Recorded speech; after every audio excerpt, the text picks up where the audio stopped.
It's time to put the remote control down. The talking heads are done. It's time for unfiltered takes over a nightcap. You're invited inside to discuss the weekend's biggest disasters, the surprising heroes, and everything that got missed over the course of the weekend. This is where the best late-night sports talk happens. Welcome inside the ETB Lounge. And now, here's your bartender of banter for the evening, Callan McClurg.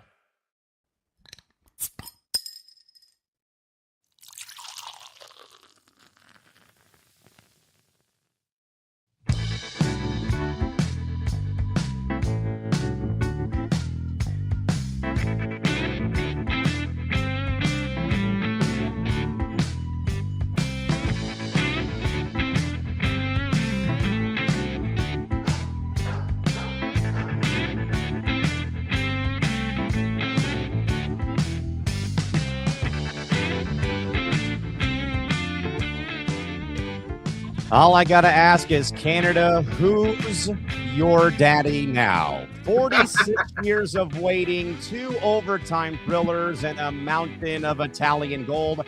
Tonight, we celebrate the red, white, and blue sweep in Milan, while back home, a MLB owner just admitted the quiet part out loud. Welcome inside the lounge, everybody. My name is Callan McClurg, and we witnessed a weekend that should be a national American holiday. For 46 years, the U.S. men's national hockey team has been chasing a shadow, and today that shadow is finally gone. Jack Hughes did not just score an overtime winner against Canada, but ended a 46-year drought, gentlemen, that was old enough to have both a mortgage and a midlife crisis. He also did so while losing half of his teeth. That right there is American hockey, folks, to a T. Blood on the jersey, stitches in the locker room, and gold around the neck. But let's be real, though. We don't win the game without goaltender Connor Hellebuyck, who makes 40 saves and wasn't simply a goalie, but a brick wall. Canada threw the entire kitchen sink at him, and he made sure that the plumbing was just fine and sent it right back to them. However, as the men were finally making history on Sunday, how about the backbone of USA Hockey, the women's national team? They also went into an overtime battle and won 2-1 against Canada. That felt more like a gladiator match than a hockey game. Down late, who else but Hilary Knight scoring the game-tying goal to breathe life into the building, securing her 5th Olympic medal and what we all believe is the final curtain call for her illustrious career with the national team. If this is it, though, for Hilary Knight, she does leave as a undisputed goat of the ice. And then, of course, Megan Keller, the hero we all needed, drills the OT winner to sink the North just a few days ago. And I'm sure Tom will agree with me that Free Bird by Leonard Skinner is probably on repeat one for every hockey fan nationwide, including yours truly. I'm probably blasting it so loud and so often that I'm pretty sure we personally have shattered Apple Music and Spotify, and maybe the ghost of Napster and LimeWire have to be crawled out of the grave to help the streaming traffic as time has gone on. Jeez, Napster. However, though, Mr. Morgeson, while we celebrate glory in Italy, we also look at a gentleman named Arturo Artie Moreno. The LA Angels owner actually said out loud that winning is not a top five priority for sports fans. He thinks we want affordability and safety. Artie, I hate to break it to you, sir. If I wanted a safe, affordable experience where nobody wins, I'd go win at my local DMV, and I don't even have a license, my friend. To say that a fan base cares more about that as that you've not been to the playoffs since 2014 is an absolute insult to the game of baseball. And maybe finally a massive win for the business of the game, but who's really counting, right? The WNBA generated enough revenue finally last year to trigger revenue sharing with its players, roughly $8 million going back to the women who built this momentum, but we cannot get comfortable. The union has a March 10th ultimatum on the table that could change the landscape of this league forever. At the bar of the night, our ETB man in charge, Nick Morgeson, Mr. Schoolmaster himself, Tom Albano, and of course, Boston's bad boy himself, Ben Cruz. We hope to have our analytical whiz, Dino Taibbi, in hour 2. Gentlemen, as always, the scoreboards are off on this Monday night. The stadiums are empty, but of course, in here, the conversation is just getting underway as the lights stay on this Monday evening, February 23rd. Mr. Morgeson, Mr. Albano, and Mr. Cruz, great to see you all. Nick, how's it going tonight on this Monday? Good to see you, other than the fact that you've been stuck right now with snow. Oh, I'm aching in pain. I just came in from shoveling. I think we have 2 feet of snow on the ground where we are right now. Let's just say I picked up enough boulders. I felt like that scene from Wile E. Coyote and the Roadrunner where he's trying to throw things at him to make him stop, but instead I'm picking up giant boulders of snow instead and just being like, oh, the shovel wasn't doing it for me, so I literally had to pick them up by hand. Using my own bare hands. I actually even got a picture from Mr. Morgeson at about 8:30 Eastern of the snow boulders he has picked up off of his front lawn today. Yeah, it was just, this was me after the whole situation. I am having a very bad day. Today is one of the worst days that I've had in a long time. That's me.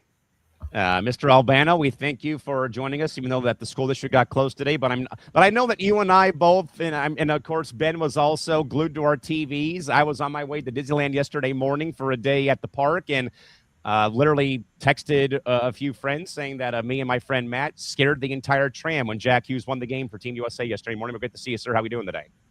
I don't blame you. I'm doing all right, by the way. I don't blame you.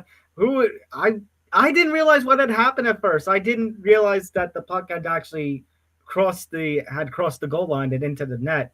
The second though that I saw Team USA all start to throw their equipment and move over to the left side of the screen away from the goal, immediately it clicked and I just started jumping up and down. And it's like, yeah, maybe a little excessive for 10:30, 11 o'clock in the morning Eastern time. But you know what? Screw it. What other opportunity was that ever going to happen? 46 years this country has been waiting, and we get not one, but 2 gold medals over Canada, 2 overtime periods, 2 golden goals. Ironically, on the day of the Miracle on Ice. And we'll have plenty about hockey throughout the course of our show. Ben Cruz also celebrating a Celtics win over the arch rival Lakers at crypto.com yesterday. Ben, great to see you, buddy. Thanks for joining the show. How are we doing today? I'm doing good. Just like Nick, though, I'm obviously dealing with this blizzard over here in Connecticut. It's just hasn't feel like it's been never ending.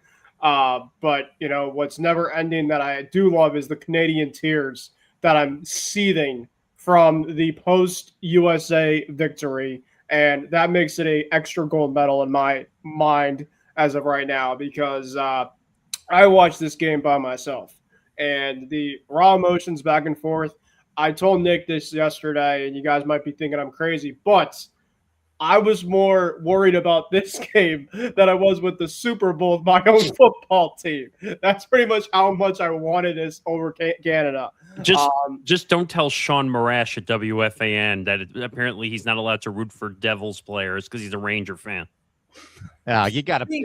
It's funny because honestly, I don't know how much I can really hate Jack Hughes after watching all that. This was the argument I made last night, where we have the World Baseball Classic coming up very shortly, right? Yep. And if a Red Sox player were to get a hit, mostly for Tom and I here, are we going to be upset if we win a World Baseball Classic game if a Red Sox player gets hit? When we won in 2017, I was so freaking happy. One of the biggest underrated things, for Tom's sake, is if you actually watch the game, Charlie McAvoy saved a goal. There was a part of the game in which the puck went behind Connor Hellebuyck, who, of course, was the stud of the game.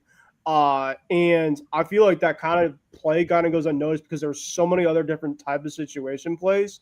And McAvoy obviously had a bad penalty on a 5-on-3 that Ken, of course, did not get. Jack Hughes obviously had a tough penalty that he had at the end of the third period. But you know what? Both of those guys were able to respond in 2 different types of ways, in which I think made this overall just finish in this game just so much more memorable. And, obviously, U.S. hockey, the Kachucks, obviously, as a Bruins fan myself, I've obviously had my deals, of course, with them. But, of course, my hatred now against them, I will love them now for life because they, of course, brought my country a gold medal against my hated country over in Canada, who will now be our 51st state. And I will proclaim to have that. But, by the way, can I give you a stat for the Olympics, which this is incredible, but about 2 hours ago, Front Office Sports put out a stat. The NBC Olympics just delivered its most watched winter game since 2014. In Sochi. The network said it averaged 23.5 million viewers for its coverage throughout 2026 for the winter games from Italy, up 96% from the 2022 event in Beijing. And 22, that was coming out of the pandemic. There were still some restrictions in place with COVID.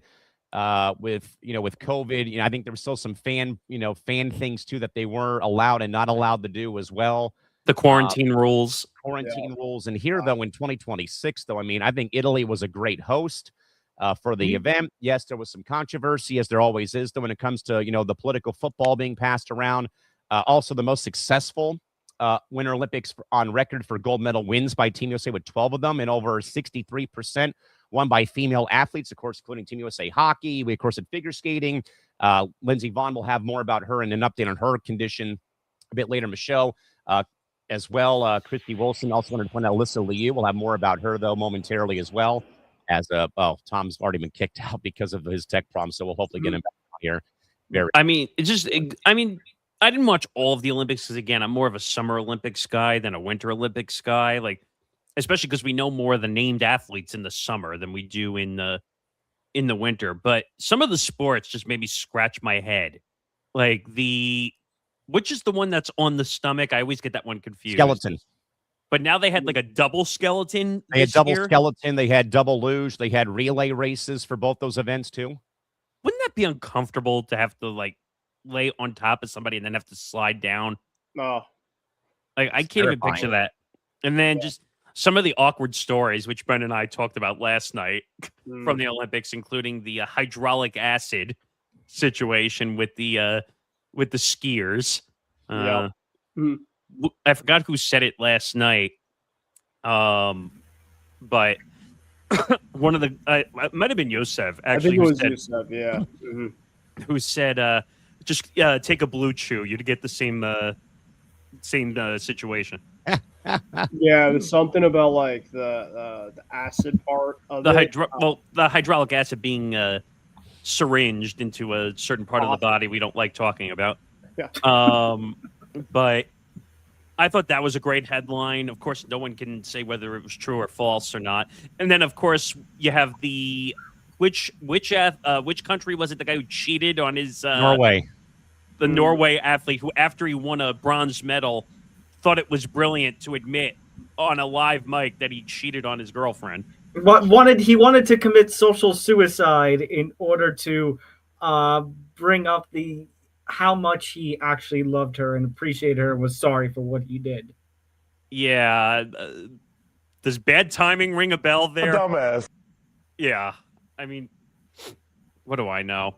And Tom's going to love this too. I happened to just see this break a couple hours ago. Floyd Mayweather and Manny Pacquiao boxing. Really? Did we really? What? First of all, when that fight happened the first time, it was 10. I shouldn't say 10. It was 5 years way too late. Second of all, so we're known for making fights way too late. That's the pattern as of late.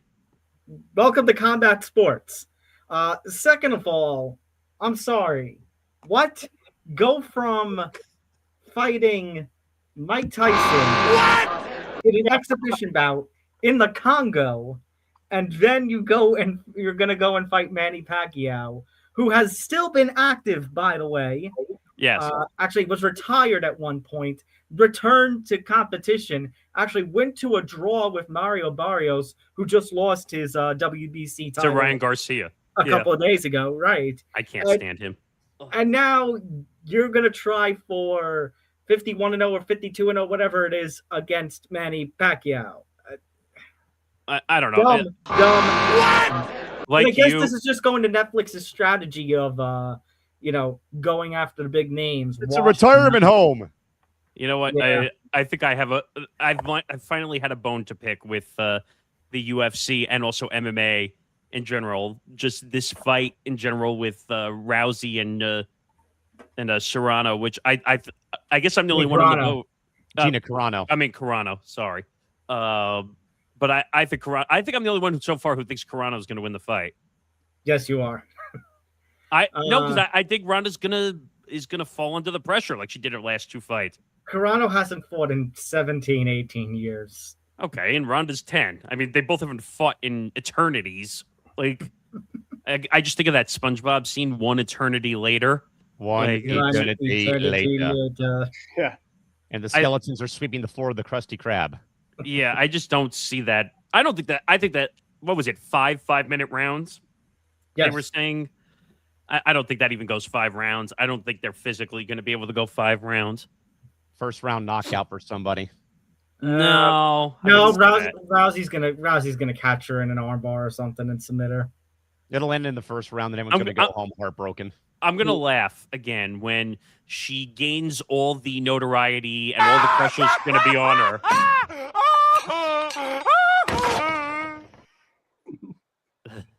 Are you done? Maybe. I think she's going to be under all the pressure, and everyone's going to say, Ronda, Ronda, Ronda, and then she's going to get knocked out first round or second round.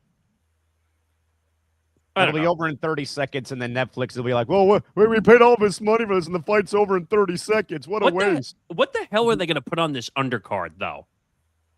Well, you know what? If they're looking to not be a one and done, and they're actually looking to, and MVP Promotions, Jake Paul and all of them, are actually looking to be true MMA alternative product to the UFC, they better sign some youth to that card. And they better sign a couple of veteran names to that card. And that goes to Tom's point when him and Zan joined Press Row on Wednesday, because I even said the same thing before we get to the actual topics here. That was the thing that we all said, though, last Wednesday, was that if you're going to be advertising the shit out of this card with these two legendary Well, they already names, are.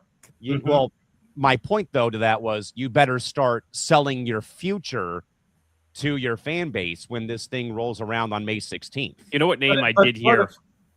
Part of my concern is that it doesn't seem like they do that because, lo and behold, look what Netflix is doing, promoting Floyd Mayweather versus Manny Pacquiao. You know the name I did hear, and Zan and I talked about it on our taped episode coming up this week. Tyron Woodley.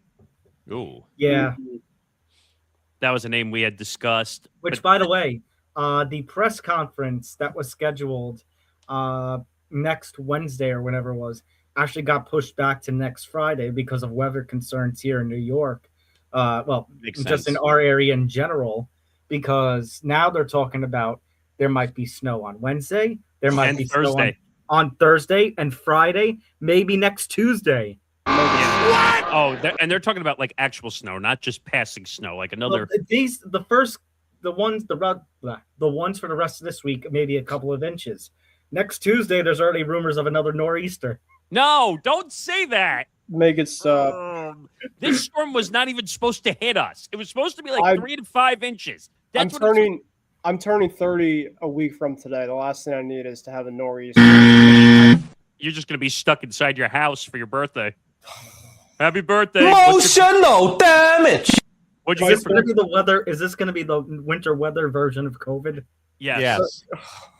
Happy birthday. What'd you get for your birthday? Oh, a nor'easter. Oh. That I did not ask for.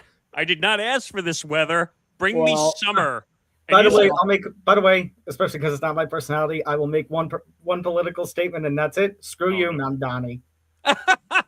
I am going to see Callan's Padres take on my Red Sox on opening day for the home opener, so I'm very excited about that. Wow. So hopefully by the rain of the snow away, Mother Nature. We want baseball on the East Coast in April. Please. It could be worse. It could be Yankees Giants on opening day on Netflix. Yeah, exactly. Well, with that in mind, though, guys, as a reminder, though, folks, for those watching us again, follow us on social media. We're at the ETB Lounge and, of course, at ETB Network on socials. That includes IG, TikTok, and Twitter.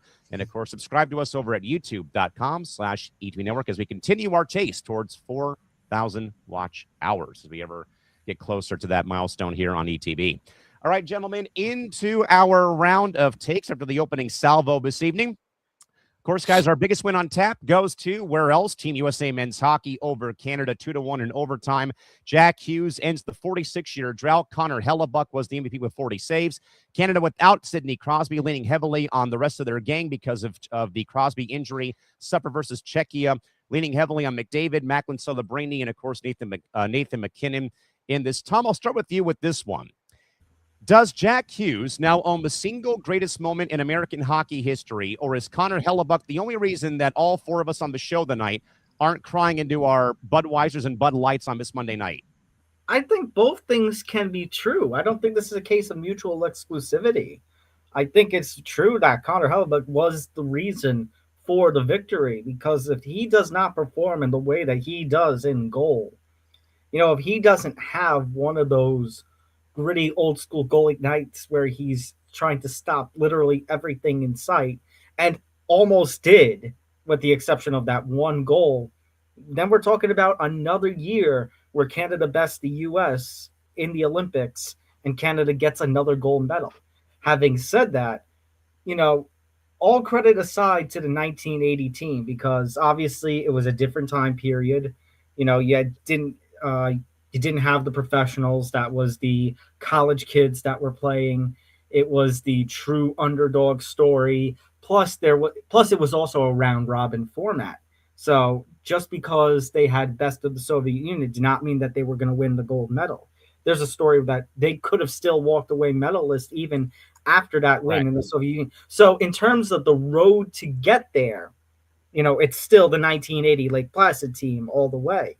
Having said that, I think in terms of the shot, I think Jack Hughes' goal is going to be more famous than any of the other goals that were scored in 1980, because one, the moment of 1980 is more the fact that they were able to defensively hold off the Soviet Union at the end of the game for a whole 10 minutes. Because and by the way, folks, you can actually check out that Benchmarks episode 2 about the Miracle on Ice. There's a quote in there I threw in from Jack O'Callahan, who told HBO Sports about 10 years, 20 years after the victory. He said, I looked at the clock and it said 10 minutes. And I'm saying to myself, that's a lot of time against these guys. Absolutely. At the moment was the defensiveness. And then at the end, Michael's going, do you believe in miracles? Yes.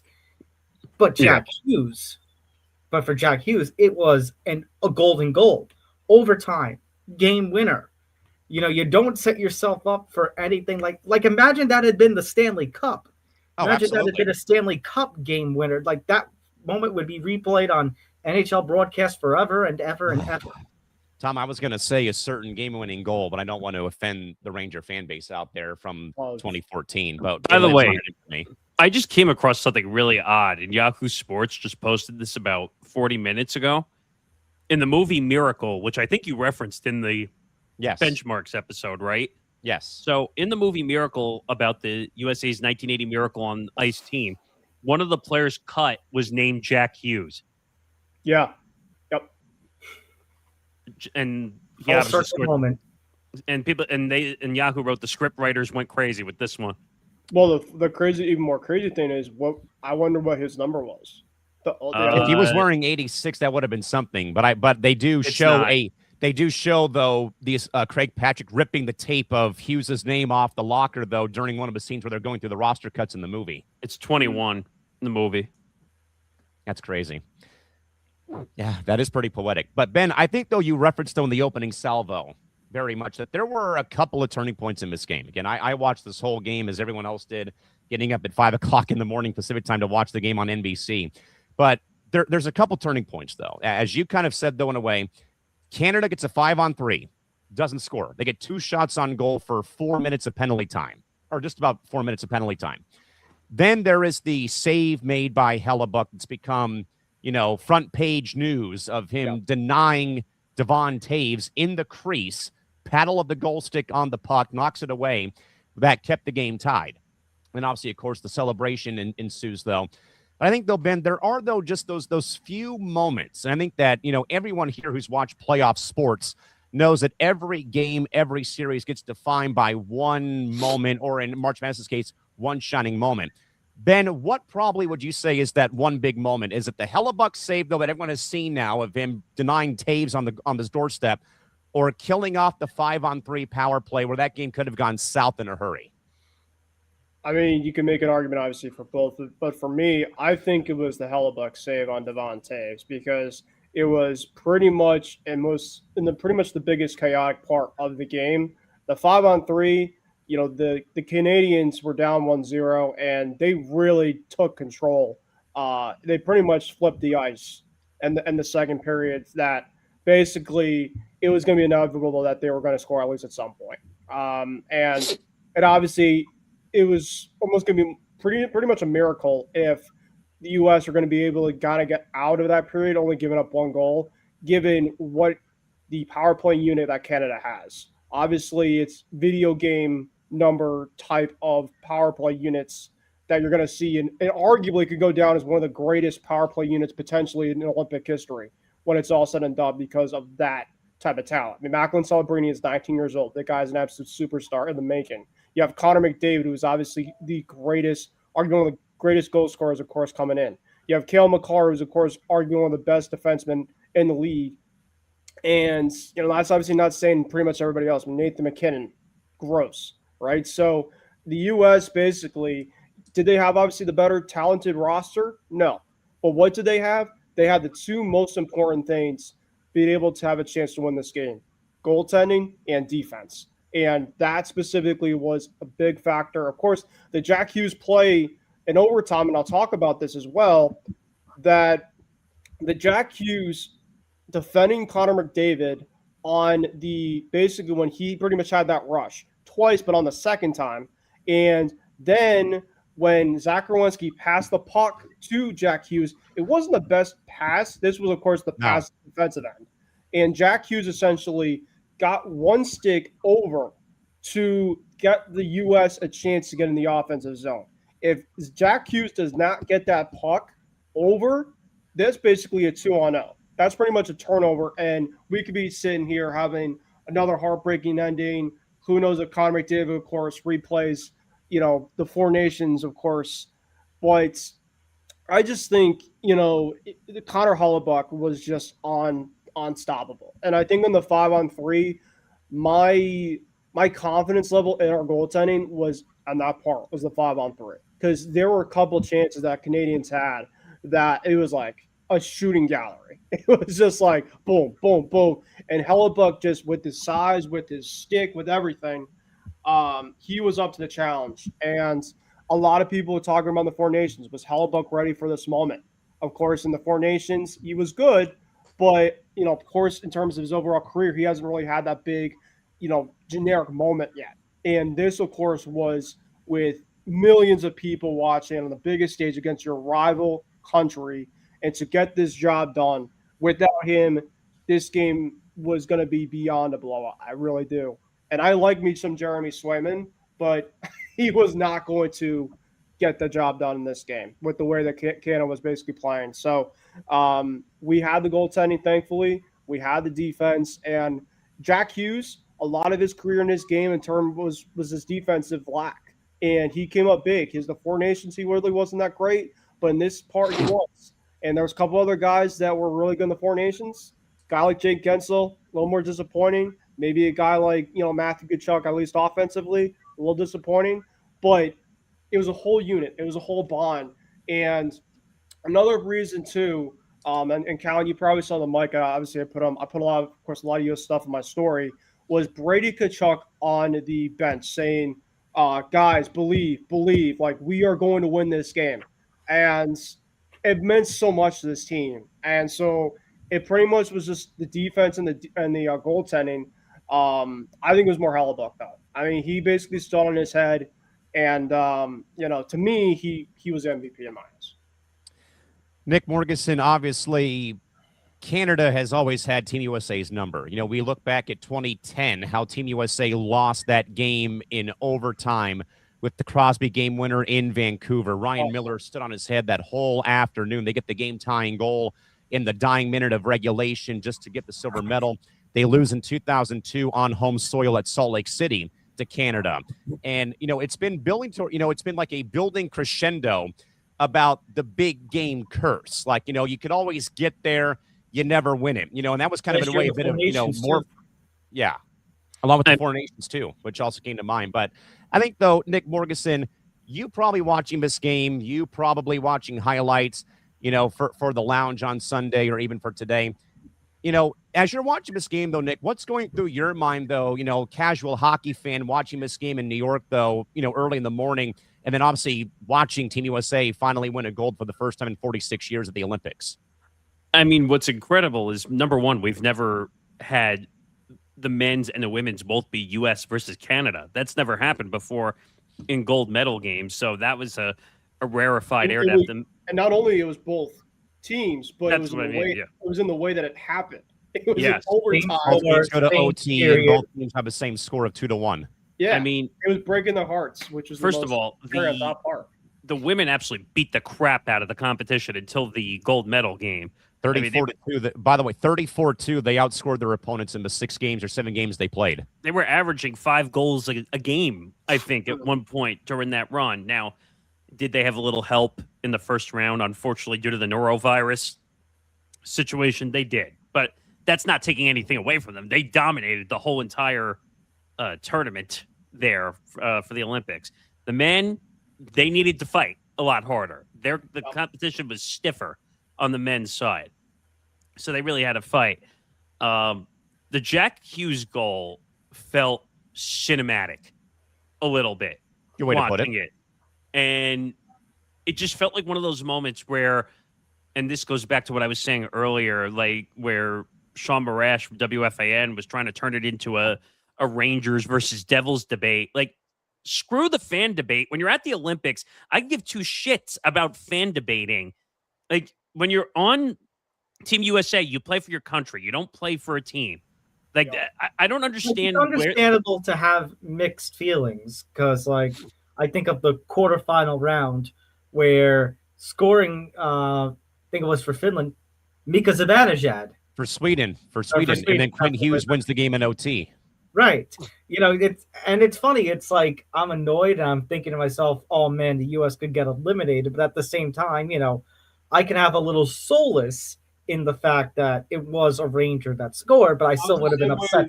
With Brad Marchand. But Brad Marchand, of course, has to be a Canadian out of all things. So right.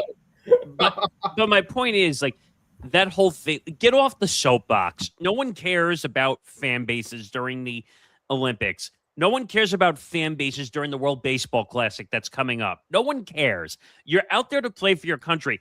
Tom, you and I had this discussion years ago about how people are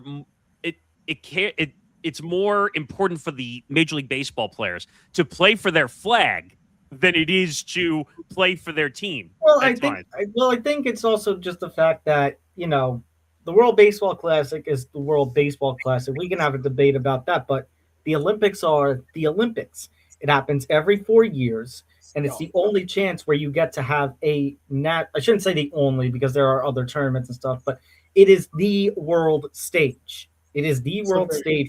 It's the Olympic medal. It's the only time you can get it every 2 years. Well, every 4 years if you only compete in one side of it. But I think people over-exaggerate that. Like the example I was using before. And Nick, you'll appreciate this one. The Olympics presents more of a all-star competition than the actual all-star games of the 4 major sports leagues. I agree, but I think they do it better because that is a competition that everyone cares about. Correct. Around the world. These dinky all-star games, you throw a bunch of all-stars on a court and just say, woohoo, score the ball. I think it's also... And sorry, you guys can go. I'll go after. Okay, I think it's also just... Sorry, Ben, I'll be quick. But I think it's also just something compared to, like, our culture, because our culture, we care about our leagues and we want to see our franchises win the championships. But, you know, you think of some of these other leagues around the world, you know, maybe not so much in Europe, but in some of those leagues, like, their leagues don't compare to the Olympics. There is that global recognition that, you know, the Olympics are worth something. The Olympic medal is worth more than the championship of whatever league in Australia or somewhere in Asia or in South America. There were times I would take an Olympic medal over an NBA championship too. Like, you know what? And people are going to laugh at this when I say it, but I actually rooted for LeBron in the Olympics. Like, believe it or not, because you put your hatred aside for players to root for the Olympics are about national pride.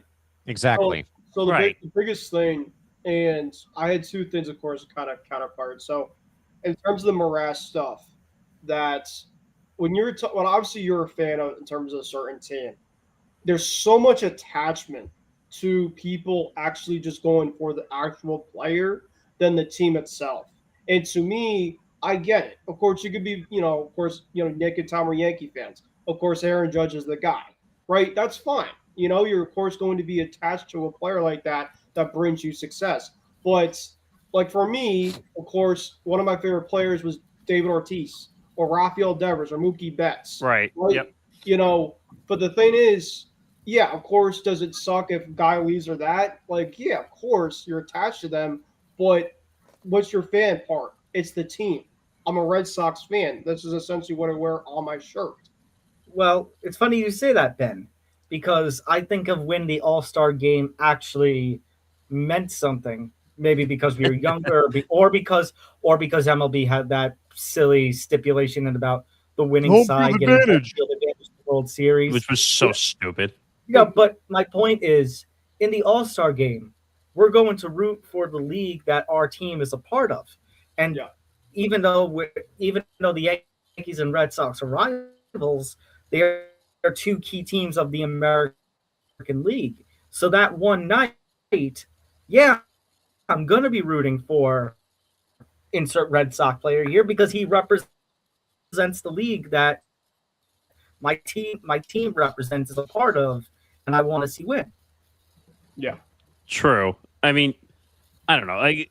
Again, it's great and to see Team USA win on the hockey side and really win the medals, but the whole WFAN persona that's going around that they're saying, oh, you can't root for Devils players or Rangers or whatever it is the most ridiculous thing in the entire world. Put your fan card aside. It's the Olympics. No one cares about any teams, professional teams in the Olympics. And same thing when they go to the Summer Olympics, when we watch the USA men's and the USA women's team compete, if they allow them to compete, if they somehow get a CBA in time. Anyway, but just let it go. Just stop. And I think the funny part that we're not talking about either is to see Cash Patel just downing beers in their locker room too, which I thought was the most hilarious thing ever. And they were like, "Oh, he shouldn't be doing that. He's the head of the FBI." All right, enough. Just stop. He was having a fun moment in the locker room with the players. Should he be drinking in the locker room? No. Mm-hmm. We all know that. But at the same time, it was kind of a fun moment to see our government getting involved in the celebration. And well, like Callan said, 46 years. It's been a long time, let alone on the day of the Miracle on Ice happening, which again was not the gold medal game as I laid out though in the benchmarks episode on. But it is Sunday. One of the most, if not the most important U.S. Olympic American game. And, I think probably the greatest sporting upset of all time. Yeah. Mm-hmm. Well, I think another thing too is I really think Gary Bettman deserves a lot of credit for leading this type of gold medal moment happen with the Four Nations tournament, because the Four Nations tournament, of course, the All-Star game, we talked about the All-Star game just recently, and I was thinking about it, that a lot of people, just the NBA or the MLB, it doesn't have the same type of entertainment feel. People think it's just kind of like an exhibition phase of things, but hockey fans, for us hockey fans, the Four Nations tournament meant a lot. And I'm going to say it right now. I'm gonna say yes. It was only 4 teams, but it had kind of a precursor of what the Olympics was going to be the following year.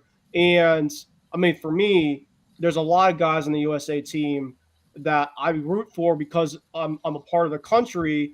That, of course, I can take my differences away from myself being a Bruins fan. One is Austin Matthews. He is a Toronto Maple Leaf. As a Bruins fan, I do not like the Toronto Maple Leafs. However, he is a USA guy, so I respect him.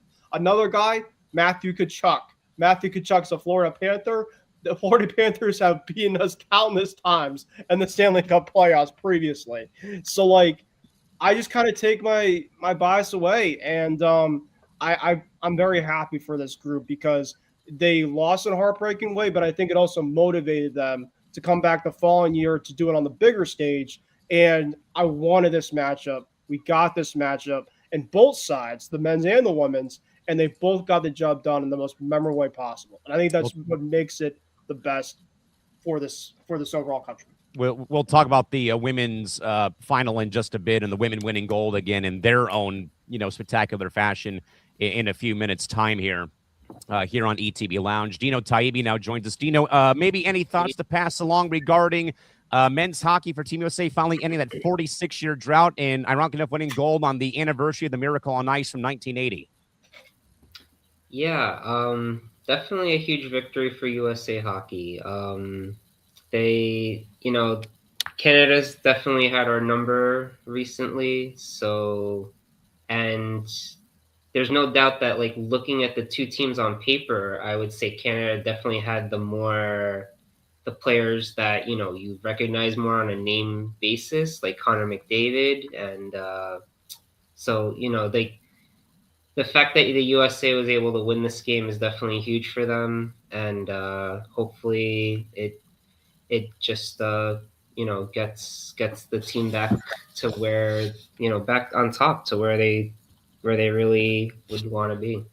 Yeah, like I said, me and my friend yelled when Jack Hughes scored that goal. We were on the tram going into Disneyland, and we scared a whole two rows of people. And we're like, "We're sorry, we just won gold in men's hockey." We go into one of the theme parks, and like everybody's jumping for joy, high-fiving each other. So obviously, the outpouring of the victory, of course, is one thing going on. And Ben also writes that they're apparently at a big club right now in mind. Ben, I probably wonder if that's the same nightclub that Matt Tkachuk's gone to the last 2 times with the Stanley Cup. It's at the Flamingo? E11 Even nightclub. Oh, I was going to say the Flamingo is the one that all the Florida teams usually go to, and they stand on the balcony with the cup, and then they dump alcohol out of it down onto the. That doesn't surprise me at all. They're down there. And they all rode a double-decker bus in Miami. I mean, you can't get much better than that. It's well, kind of you like saw what of being a champion. You saw what happened at and Tom, you probably saw this too. That Kathy Hochul lifted the alcohol rule for the morning that they could drink at 6 a.m. Yeah. I was like, oh, good. So they get to break the rules to drink, but no one else does. Well, Canada, nice. There were bars in Canada that did too. Oh, did they? I mean, the Maple Leafs had a watch party at Scotiabank Arena, and they had the game on the Jumbotron, and they lowered it down to ice level. And as soon as the goal was scored, the whole building was dead silent, and they all walked out. Yeah, there's a lot of footage I saw on social media from that. It was amazing. I love that. Good God. All right, guys, we'll move on now to our Flat Beer Award for the weekend.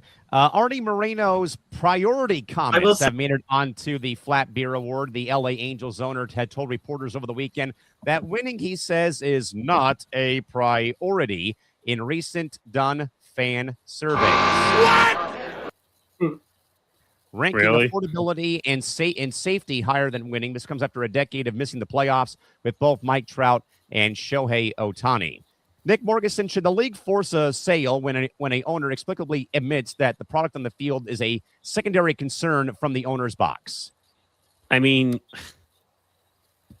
I gotta be careful when I say this. He didn't technically do anything illegal. Is the technicality term I'm going to use? Because you can own a team and do whatever you want. Is it morally bad for Major League Baseball? Yes, it's very morally bad for baseball. You don't want an owner that is basically telling you, screw you fans. I don't care how this team is. I don't care. I didn't try to hold on to Shohei Ohtani. I didn't try to hold on to anything that for the team to make it better. Our team stinks. We're not even airing our spring training games on radio. Oh, they are on radio. I mean, they're on not TV. They're not on TV, Sorry. yeah. They're not on TV and only on radio. And that organization is a dumpster fire. If I ever saw one. And Artie Moreno should just sell the team. I'm not saying take it away from him. He should just sell the team and move on because he just doesn't care about baseball anymore. I don't know what he cares about. I mean, I don't know either, and it's very perplexing, guys, for an organization who, that was the first Major League Baseball team I recall seeing in person in the late 90s at what was then Edison Field, and they've always had a soft spot for me because of, that nostalgia of that first game I ever went to. And stop with the Los Angeles of Anaheim nonsense. Well, okay. The of Anaheim part has been gone for 10 years. Whatever. They're just now Fine. the Los Angeles Angels. That came off in 2016 to stay in line with the lease of the ballpark at the time. All right, but stop. That's not you're not Los Angeles. Stop. You did that because you're trying to make your market look bigger than it is. The Dodgers kicked your asses the last decade to 15 years. I mean, it's not close. The Dodgers are spending more than they are. They have the bigger players. I mean, what do the Angels have? Nothing. They're a minor league team. Ben, what do you think about these comments? Obviously, this did, though, rattle the cage, though, in a way of the interim executive director of the MLBPA with Bruce Meyer, who, again, has been making his rounds after the very much weird timing of the Tony Clark snafu that went down last week. I think some players even made some thoughts known, though. Obviously, Sam Blum, who, again, has been beaten over the head by the organization with a steel chair, who was not shy to talk about the franchise, good, bad, ugly, or indifferent, though, said his piece, though, on The Athletic.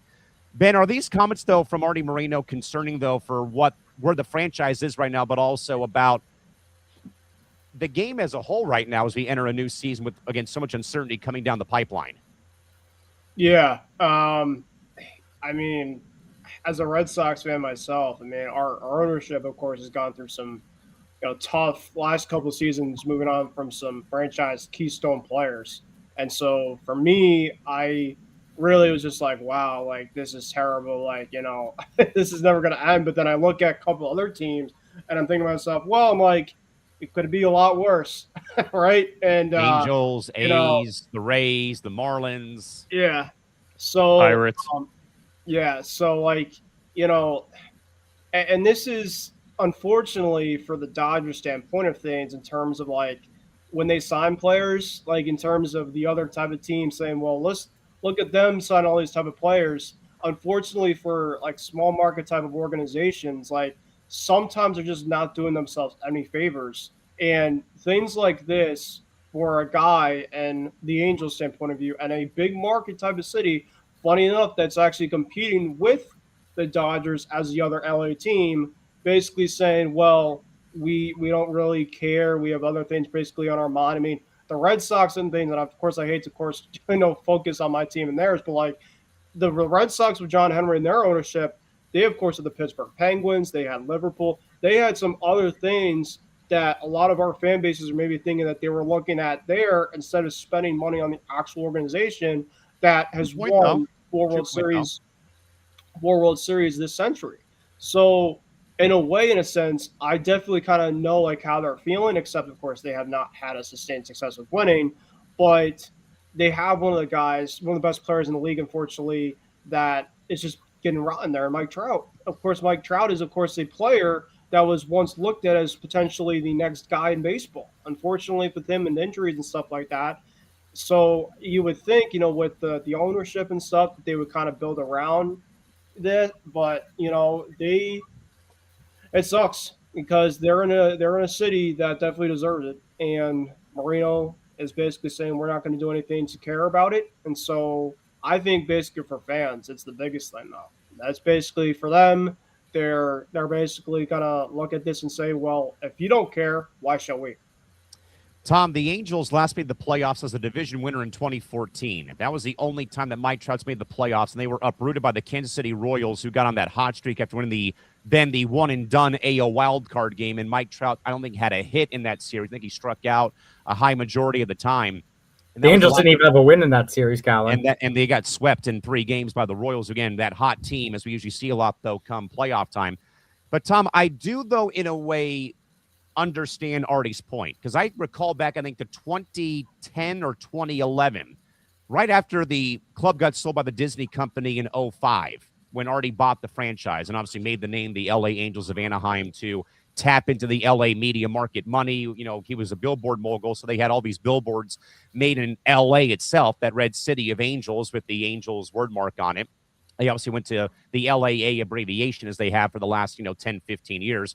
But that ESPN did a sports-wide survey, and the then LA Angels of Anaheim were the #1 ranked team when it came to these factors of family affordability, cheap parking, cheap concessions, merchandise was, and also the team being good. Why now all of a sudden is this kind of in a way becoming Artie's easy way out, though, to say, people care more about tickets being cheap, hot dogs being cheap, beer being cheap, while we don't invest in the ballpark or invest in the team. Now, I do believe that we're at a bit of a crossroads. This is kind of like the off the board style stadium saga we're dealing with. This Angel Stadium project might be at a major crossroads because of the turnover at City Hall. I think we all know a bit, in a way, probably about Harry Sadu, who was the city mayor, was caught embezzling money from the Moreno campaign for his re-election campaign. He's now serving jail time. There was a deal to buy the ballpark for $1 to redo the parking lot, maybe build a new ballpark on the property across the freeway from Honda Center, which, again, is undergoing their own $5 billion plus renovation for the 2020 Olympic Games. But, Tom, I do get, though, that Nick and I talked about this, I think, last Wednesday, because we were breaking down NBA ticket prices. And, affordability, though, is a big word. Again, parking, concessions, merch, a family of 4, pairs of 2 going to a game, even solo going to a game. It's beyond expensive nowadays to go and do this sort of stuff. But, Tom, your thoughts, though, about Artie's commentary, though, over the weekend, and also for a franchise man who's just gone nowhere since 2014. And that's the one thing to Artie's defense is the corporatism in professional sports. And I mentioned that on Press Row, and I think I mentioned that when I was on one of the ETB lounges last week. I don't know if it was the one with you or the one with Nick D. Corporatism in sports, I mean, there's always been it, but it's at an all-time high. It's absolutely kind of ridiculous to see, because ticket prices are so goddamn expensive these days. And you add in the parking, you add in the concessions. I think on the freaking TKO side, because I follow the TKO company with UFC and the WWE, WrestleMania 42 that's going to take place in Vegas. I looked last week. The cheapest ticket was $800. And that's before valet parking. That's before concessions and merchandise. And they just had put like a 25% off sale or whatever, and it wasn't doing anything just because, right, it's still goddamn expensive. And we make those remarks about freaking Yankee Stadium. The chicken tender buckets. The chicken tender buckets. Well, Callan doesn't know. I don't think I ever told him that joke. That's from a while ago. We used to complain about even the old Yankee Stadium. The food was overly expensive, and now in the new stadium, forget it. You have to pay an arm and a leg just to eat inside a Yankee Stadium. Here's my firstborn child. Yeah, really. If there's too much expensive going on in Yankee Stadium, I always just go to McDonald's right down the street if I have that. Yeah, no, it's seriously. You're better off eating and then going to a damn game if you really want to go, because it's cheaper to eat outside the stadium than it is in.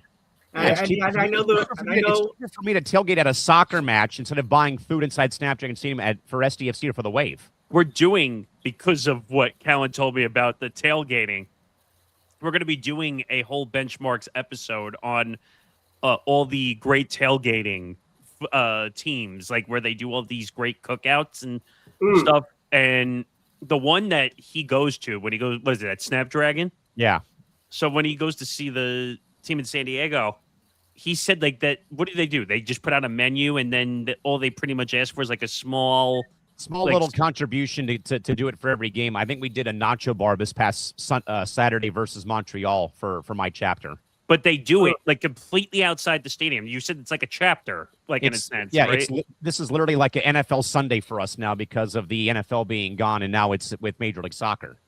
No, but I'm saying someone literally will bring grills and stuff, and they will literally just do it. Everyone brings grills, coolers full of beer, soda for the kids, water, you name it. We got like people that will perform live music, or like a live DJ comes. Like this is like 5 hours before the game even starts. Like it's an NFL Sunday. You're better off eating outside the stadium. I mean, it's not worth it. Like I guarantee you they charge like 40-50% markup when you go inside a stadium. But here's the thing. Here's the thing, guys. Because I know the remark that we would make about the whole Yankee Stadium is, but don't you want to pay Aaron Judge and Giancarlo Stanton? Of course. Like, it goes to my point about what I want to say with Artie. And that's, Artie is saying this, or is at least coming off like affordability and having star players in order to, and trying to do whatever it takes to be considered a winning franchise are two mutually exclusive things. And the sad part is, it sometimes seems that way with Major League Baseball, given how the Rays sell off players and the A's sell off players and the Pirates sell off. He's acting like that, though. That's what he's acting and like. I think I think this is where the problem is going and where it's stretching further beyond the Angels and into the whole disputes between the MLB and the MLBPA. It's one thing where it's bad to see the practices of these small market teams. It's worse when you see an owner like Hal Steinbrenner insinuating that they're going to cut payroll and they're just going to bring the same team back. He said they were not profitable, which I laughed at. Right. But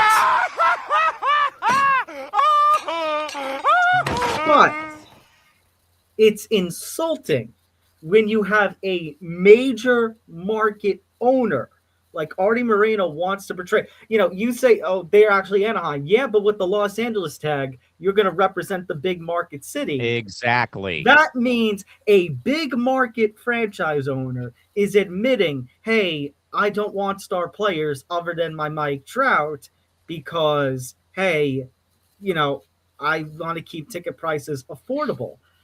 And I think these comments, I think when the Dodgers were making the moves that they did during the offseason, the owners got the upper hand in this. Now with these comments coming out, I think respect for the owners is going to be lost because like you said, Callan, the quiet part has now been said out loud. That sometimes this desire for wins, like we see that with our fan bases, just they don't is not care about there winning. Right. Just is not there with ownership. But Nick, again, when it's one thing like a small market team, it's one thing. This is a major market franchise like the Los Angeles Angels. And obviously it's rubbed the players absolutely the wrong way, and I don't blame them. But wait a second. You're kind of burning the candle at both ends because the Dodgers are spending $1 billion and pushing it all the way out to the Stone Age to the year 3000. Oh, I'm not. But Nick, this is why it's such a problem, and this is why it has to be. And I talked about this with Callan during the breaking news stream that we did about Tony Clark.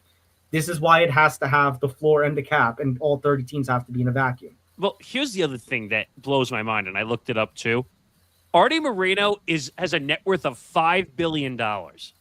What? So I don't want to hear, I'm cheap.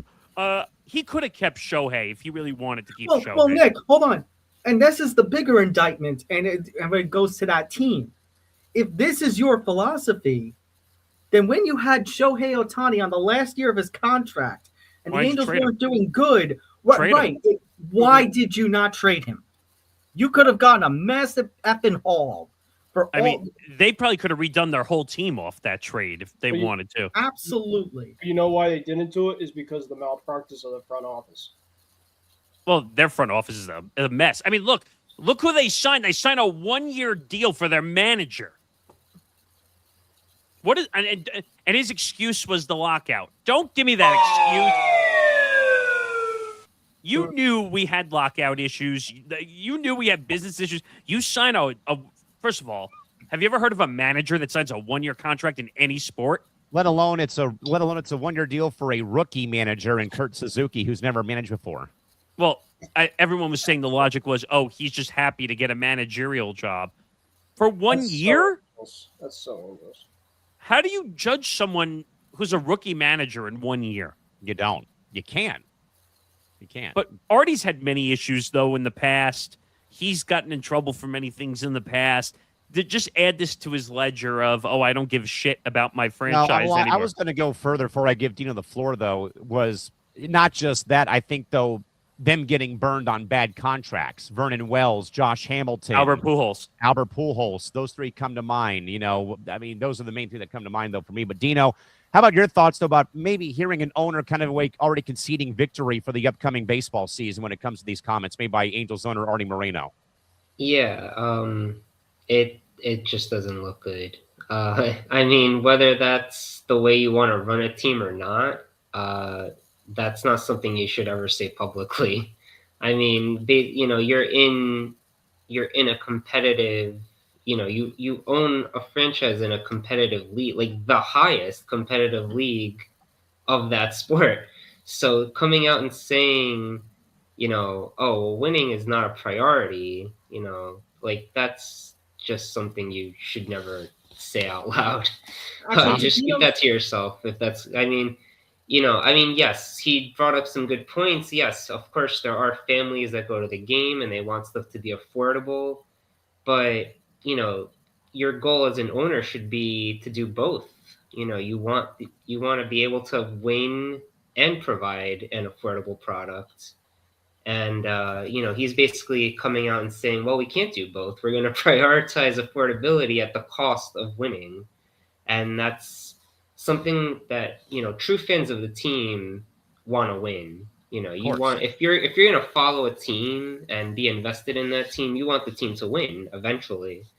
So, obviously sometimes you got to understand if a team's in a rebuilding phase, but you want the team to have the long-term goal of winning, of, making the playoffs, making the World Series, winning a championship. So it just doesn't look good.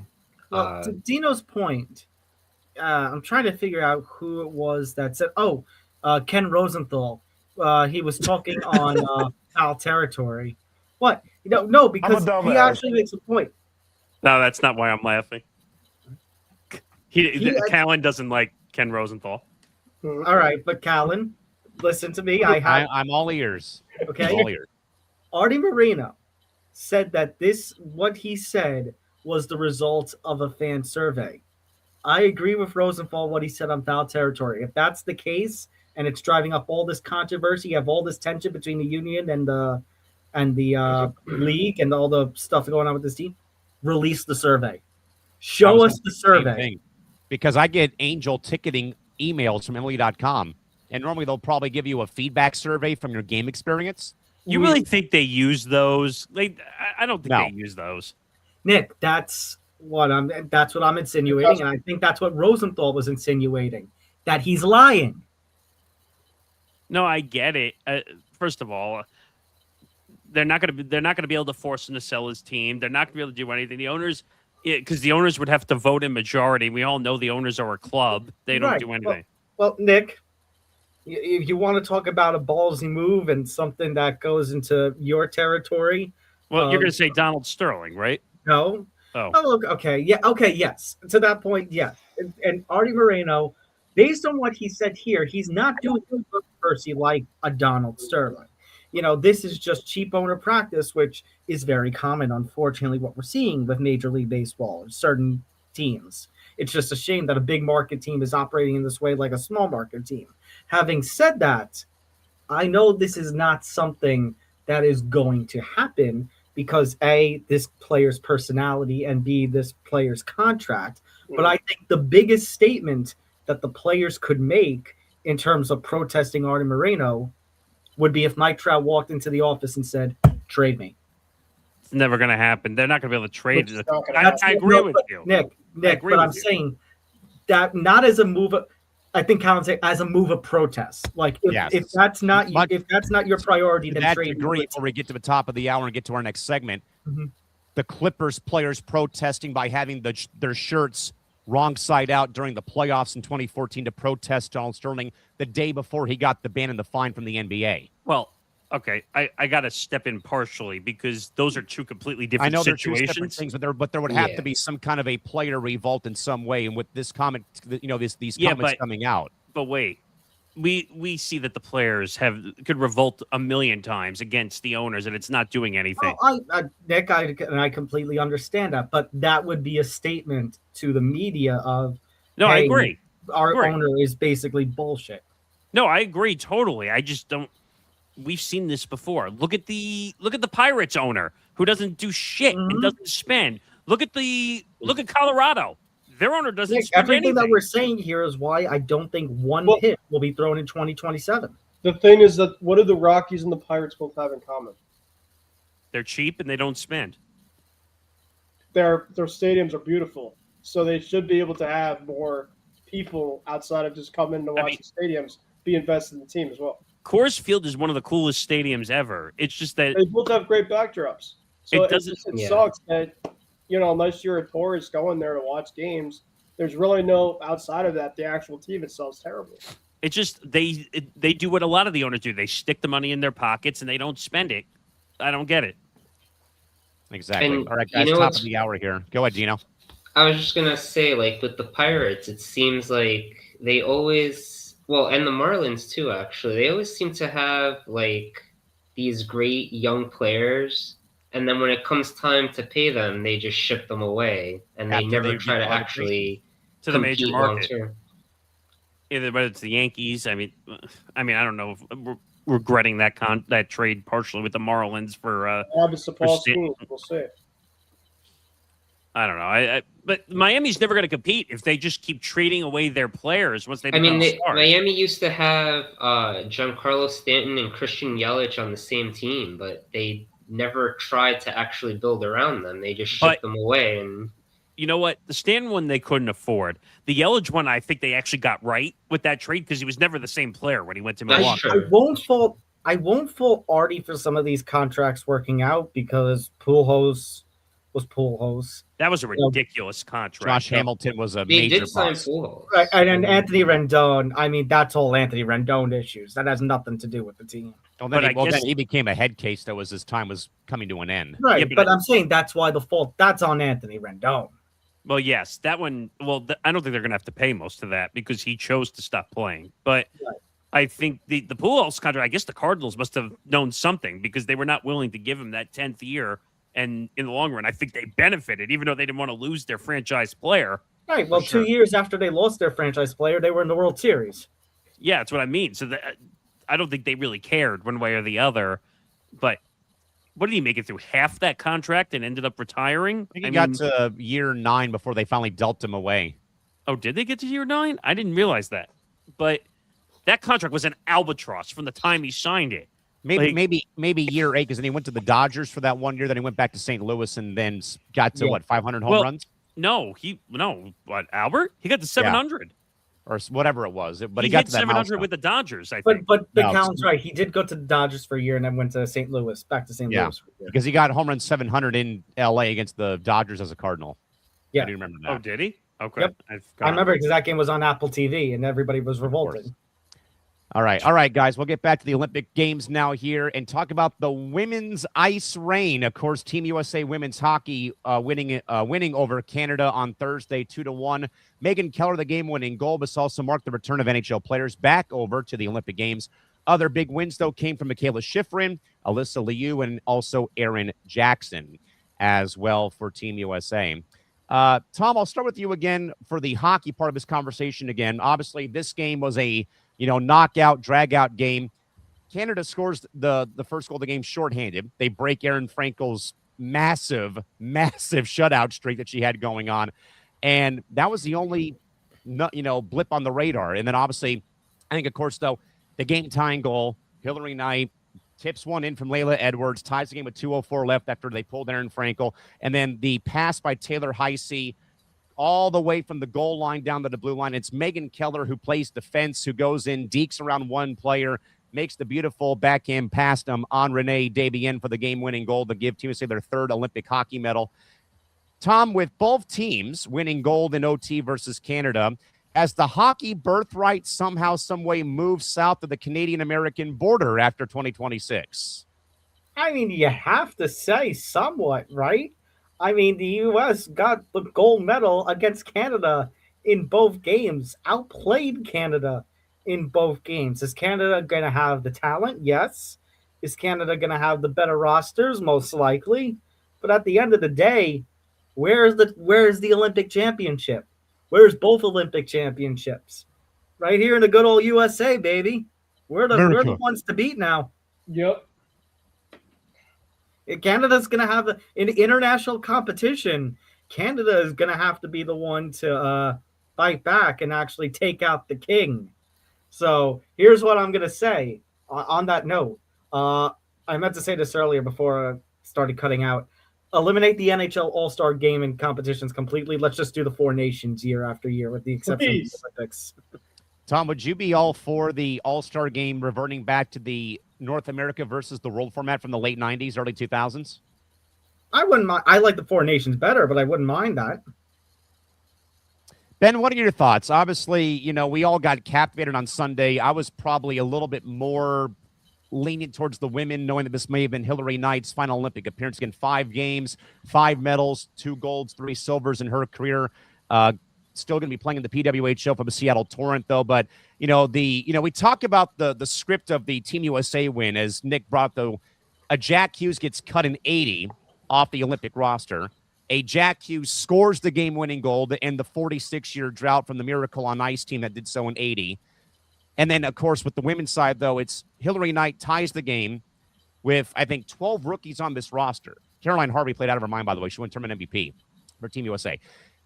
The American goaltenders, again, 2 goals allowed in 6 or 7 games played. And then it's Megan Keller, who plays defense, dinking a defender, backhanding one past on Renee Desbiens for the game winner. And the celebration, of course, goes off as it did. And obviously, I think the domination that Team USA had showed, though, on the women's side was one thing. Obviously, of course, the men winning it, though. But, Ben, after these games, though, we get 4 years of bragging rights now as Americans to brag to the Canadians about winning in hockey. But your overall thoughts about both teams winning it and how they won it, though, too, over the past couple of days. Yeah. I would say my word for both teams was just perseverance. Because Good way to put it. I think both teams had a chip on their shoulder. To both teams, I think, in terms of the actual belief in their locker rooms, I think just wanted this more than anything.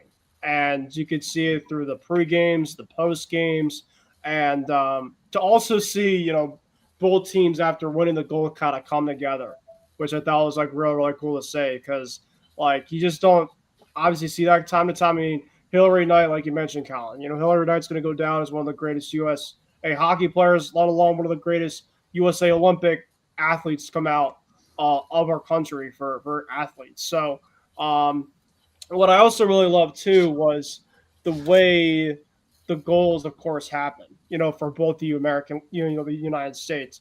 You had one goal of which pretty much was a highlighted reel type of goal, in which Megan Keller pretty much had, off of a great pass from, the defense to the offense, past the blue line. Keller obviously dekes out the defender, goes backhand past the Canadian goalie and gets her stick up.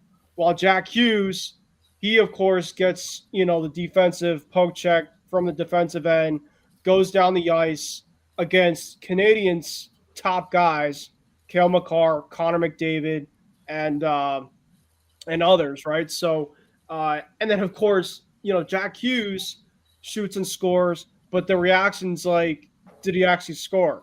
And then, of course, you just see everybody just going completely nuts. So on one hand, you had, the women's side of things were we already knew that they were going to win, of course, after the Keller, crazy goal. And then, of course, there's a different way of the men's scoring as well. I feel like the women's team played a little bit better in terms of they were a little more on level, while the men's team, they, of course, weren't the better team, but they had a lot more of the things that they needed to have to be able to pull out these wins. And like Tom mentioned, now we're the Kings. Canada, there's a new sheriff in town. It's the United States of America. So, oh, they are probably sick of "Free Bird" by Leonard Skinner. They're going to be having PTSD from that song for the next 4 years. Am I right? Yeah. Well, we take out geese now. That's essentially what they want. So the Four Nations, I would be all up for that. By the way, I mean, to have it in Boston, I think was a great overall place, of course, to have it. Boston is obviously, of course, I'm a little biased here, but one of the top cities in terms of sports, and to have it in a type of environment like that. You have people from all over. Canada, of course, too. It's not – I wouldn't say it's crazy far from Boston, but it's it's kind of in that, northeastern kind of area, which you knew for a fact a lot of Canadians would come to something like that. So I mean, I could see it going. I mean, imagine if the Four Nations at Madison Square Garden, in a year or two after the United States just won the Olympic gold, what the draw would be for that. I mean, the MSG has obviously a great draw as is. I mean, Callan, if they brought Four Nations over to LA, that of course, LA, Anaheim, Vegas, even. Can you imagine that final being in Vegas? Vegas would be just, I mean, on top of basically all the entertainment you already have, to put it into a situation which is really kind of growing year after year, especially with money, right? So, I would be all up for that. And I just think that the rivalry between both the Americans and Canadians has just gotten better because of the start of the Four Nations before the Olympics. One quick stat, by the way, that now is 8 straight wins for the U.S. women's national team over Canada. They even had a 10-4 victory in Cleveland, I want to say, before the tournament leading up to the actual tournament. And, of course, they won again, 5-0 again with Marie-Philippe Poulin being out in that game because of her lower body injury. And then, of course, they win the gold medal game 2-1. And finally, for once, she doesn't score in a gold medal game for the first time in a long time. Nick Morganson, away from hockey maybe, other great storylines, though. Obviously, we will talk about Lindsey Vonn a little bit later. Again, I was all for her trying to give it a go, though. And as we learned, though, today with some of the news that we'll talk about later, but also, of course, Nick, figure skating captivated everybody's mind, though, with Amber Glenn, Isabeau Lobetta, and, obviously Alyssa Liu, again, how they broke that 20-year drought for them, for Team USA women not winning gold in figure skating. Obviously, Michaela Schifrin has been one of the absolute greatest of all time in the slalom event. Aaron Jackson, Brittany Bowe, also on speed skating. Where, again, though, Nick, I think that ESPN put a stat out. I think 63% of all the medals were won by female athletes in these games. And, again, it's also a record that the USA won 12 golds at the Winter Games. As you said, though, we're more of a, Summer Olympics nation usually. But, Nick, maybe away from hockey, any other things that maybe caught your mind, though, over the last couple of days of the Olympic coverage, though, where, again, I think I look more towards figure skating. Schifrin is still the greatest of all time, away with, along with Lindsey Vonn. But other storylines maybe you kept an eye on, though, as time had gone on here recently. What was the other guy's name? Was it Stoltz or Schultz? Like, who was a massive, actually was an upset, if I'm not mistaken, right? Yeah, he took the silver in the 1,500-meter final, yes. Where remember you and I, when we were looking up the DraftKings odds, because yes, you could bet on the Olympics if you wanted to. Yes, you could be a degenerate during the Olympics, not just during the regular seasons. And it was like a clear runaway. Like, second place was like so far gone that anyone you bet that wasn't him, you could have made like a shitload if you bet on any of the others. And I think the one who won was not even supposed to be a winner at all. Right. So that was the headline. Somebody from China, I think, won that. Yeah, I think you're right. And then just some of the new stuff I didn't really like. The double, what was it? The skeleton you told me? Skeleton, the luge, or with them doing like the doubles event for it, basically. And then the curling controversy with Canada, I think. Touching the stone twice. Give me a break, man. Like, all over touching the freaking stone twice. And rules are rules. I get it, but I think the Sweden player forgot he was mic'd up while on TV and just started dropping F-bombs left and right on that was picked up on NBC. And I'm like, come on, dude, it's not that serious. You play a freaking sport where you send a big giant puck flying across the floor. What if you want to call that, yeah. It's not even. This is going to sound harsh, but that's not even a real sport to me, to be honest. Like that's just me. It's the greatest. But everyone thinks they're a damn curling analyst whenever the games come around in 2030 in Paris. I don't know. I'm just not the biggest into that. I can watch the skiing. I can watch all that stuff. I like the triathlon-ish type one also, where they have to carry the thing and do the shooting and all that stuff. Yeah. That one was great. I actually like watching that one. It's also funny watching them trying to climb up the hill with the skis. Like that, like how much physical strength you need just to get the skis up that hill. I'm trying to think if there's anything else they really said. Oh, the having to lay on top of someone for the skeleton. That one was, I don't know how they did that. Like, usually that's a one-person sport, isn't it? And that's usually it's why I say that event usually scares me because of 70 miles an hour. You could be heading into a wall. I mean, which Well, sadly in 2010 somebody was killed in the practice runs. that clip lives rent free in my brain every Winter Olympics. yeah, I mean, I don't know. There is some interesting sports to watch. The Lindsey Vonn thing, which we're going to talk about, I don't agree with her going back on the course and playing again. Her leg was already destroyed and shattered. I saw a video come out today that apparently she said if it wasn't for the amazing surgeon she had, she would have had her full leg amputated. And we were literally going to talk about that here shortly, too. So, well, we can talk about it in a little bit. I'm just bringing up that's the one thing that stood out to me, except for the hydraulic acid being inserted into. And don't forget about the amount of condoms that were being used in the Olympic Village. Oh, well, no, they made it past the 10,000 free ones that they were allowed to use. Yeah. I keep questioning myself. I'm like, is it really that boring in Italy that that's all you do? Well, usually I don't really know how often that the athletes get to leave the village, though. What's the problem? I mean, and then you saw the relationship drama that went down also. Remember, Callan? Yes. What was it? What were the two teams again that had the broken up relationship? Oh, that was Team USA Canada women's hockey. As awkward as that gets. And then there was also a marriage that took place too, right? Hillary Knight proposed to Brittany Bowe before the gold medal game. Yeah, Man, she got couple rings back to back. Pretty good. literally. So see, you can have love or hate, and you can still win or lose at the Olympics. I mean, Exactly. Dino, anything else in your mind that stood up from these Olympic Games, though, when it comes to Team USA? Yeah, I mean, it was nice to see. I mean, we got some gold medals in some events that we hadn't gotten in a while. Besides, of course, the two hockeys, we also got the figure skating, women's figure skating. I remember when I was a kid, Sarah Hughes, way back in 2002. Oh yeah! Wow.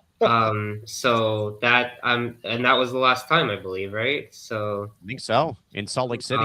So yeah, that it was nice to see that.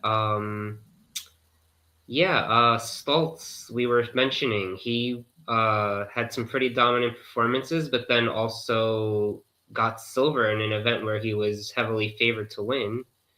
Overall, though, still a very successful Olympics for him, and I'm sure he'll be back in 4 years as well. Overall, a very good showing for Team USA. I mean, obviously, Norway always dominates the Winter Olympics, and they did once again, but Team USA definitely showed out in a lot of events.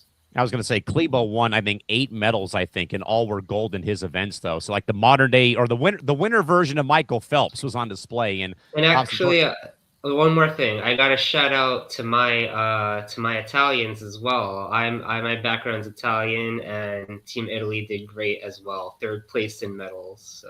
And not just that, though. That's a lot of pressure for the host nation to finish in the top part of the medal count. And I mean, I think the best moment was the speed skating gold that the women's side had won, and it was the celebration with her kid and her husband in the crowd. And obviously that's a Dutch-owned sport, really, which is speed skating by the Netherlands. And obviously we know that Stoltz was kind of chasing Eric Heiden's record of 5 medals in 80, and he didn't get there, obviously, this past year. But I think, though, again, great year for everybody when it came to the Olympics, and also Team USA, again, a record-setting performance with gold medals at the Olympics in Italy.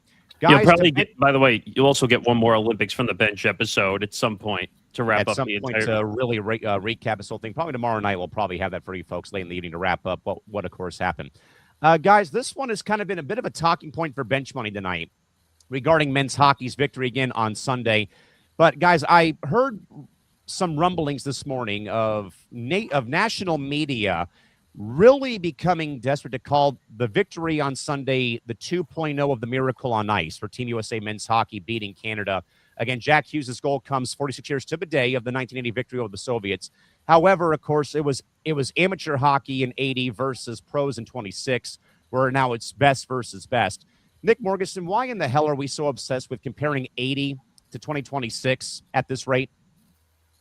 You can't compare the games. I mean, if you want to say it's cinematic, because that's the way the Jack Hughes goals was, like I said before, that's fine. but the storylines and the timeline in history are two completely different situations. You're talking about war compared to last time. I don't mean war as in like playing teams. I'm talking about real life war. Cold War. Cold War, yes. Like, so you can't compare from that standpoint because historically the story was different at that point in time. We were fighting not just against the world when it came to the Olympics. We were fighting the world for our own safety in that regard. So I don't get why we do this. We do this in professional sports all the time where we try to compare the NBA of today to the 1990s. And you just can't do it because in the 90s, you could knock somebody over and just say, rub some dirt on it and get up. In 2026, you knock somebody over, they yell and they scream and they cry and they bitch and they moan until they get a foul. And you get fined. And then you get fined for it. So you can't compare eras because, again, everything is done differently. Each decade, if you want to say in that regard, is different than the next decade that comes up because everything is treated different. Well, I'm sorry to interject, but Callan, if I'm not mistaken, and I only know this because I'm the social media person of that show, when you guest hosted MTGP last week with Nick DiMartino, you guys kind of touched on that when it came to load management and all these which Nick did, and he in a way was comparing and contrasting the eras of the Bill Russell 60s and the 70s and the 80s. Right, and but Nick D's point was that Adam Silver's provisions that he's trying to do to combat tanking and load management fails to consider the players of this generation versus the NBA generations of the past. It's not the 90s. That's what Adam... Now, I get where he's coming from in that regard when it comes to comparing the eras, because this is what I call the softy generation, where we have to sit out 15, 20 games a year just to make it through an 81-game season. 82. But, 82, right. And they just don't want to play. And then this goes back to the whole fan situation again, where they're putting in all this money and they're not getting their money's worth for games when they show up. You want to compare to that. That you could compare saying that fans don't get their money's worth. So I guess, Dino, to go to you with this one, though, obviously, I don't buy the narrative. I mean, it's completely apples to oranges. Again, more importantly, that was not just college versus pros with the Soviets. That was a semifinal game. As Tom said, though, at the top of the show, was that if the Americans win that game and don't beat Finland, they don't get a medal at all because of how the format was structured back in 1980. So, Dino, in your mind, fair or foul to compare last night's or yesterday's win for Team USA men's hockey for the gold medal to the 1980 Miracle on Ice team that won it, of course, in 80 in the fashion that they did it, though? Yeah, no, I mean, you can't really compare one to the other. It's definitely not on the same level. Obviously, just the fact that it happened on the same day, on the anniversary, that's something, like, okay, well, the last time we won the gold medal in hockey was this day 46 years ago. Well, actually, no, it wasn't, right? Because that was the semifinal game. They so it was not the last day. They ended up winning it 2 days later on the 24th. Right. So, but yes, okay, so that was the day they won the semifinal game. Yes. Yeah, I mean, it's nice to say, like, okay, well, it happened on the anniversary of that day, but it's not exactly the same type of victory. The fact that the reason it's called the Miracle on Ice is because of how heavily favored the Soviets were, compared to these U.S. amateurs. And then you add in the backdrop of the Cold War at the time, which was pretty much at its height, and the fact that they were able to come away victorious, obviously is a big moment, not just in sports history, but in world history as well. So this definitely doesn't compare. I mean, the U.S. were only slight underdogs in this game. So they, even though Canada was expected to win from the beginning of the tournament, the U.S. was pretty much right there. And especially once Canada lost Sidney Crosby, that definitely hurt them as well. So, you can't really compare the two victories on the same scale, but it's just nice to say, like, okay, it happened on the anniversary of the day they beat the Soviets. But. Ben, I've been afraid to say this, but I'm going to say it anyway. Sure. This tangent about is this greater than 80, as Nick and Tom and yourself kind of laid out, though, and I laid this out, though, in the benchmarks episode, 46 years ago, fellas, we're talking about the Cold War, the Soviets invade Afghanistan, gas being out of control, Watergate, Carter's presidency, the crisis of confidence, all that stuff I laid out, though. But also, Ben, why do I feel like, though, that this take is a absolute slap in the face to that 1980 team that, again, pulled this nation out of a rut where, again, you weren't flying a flag back in 80. You weren't feeling good about home life because of the gas lines and mortgage rates and the bank, charging you 20% interest on your house payments.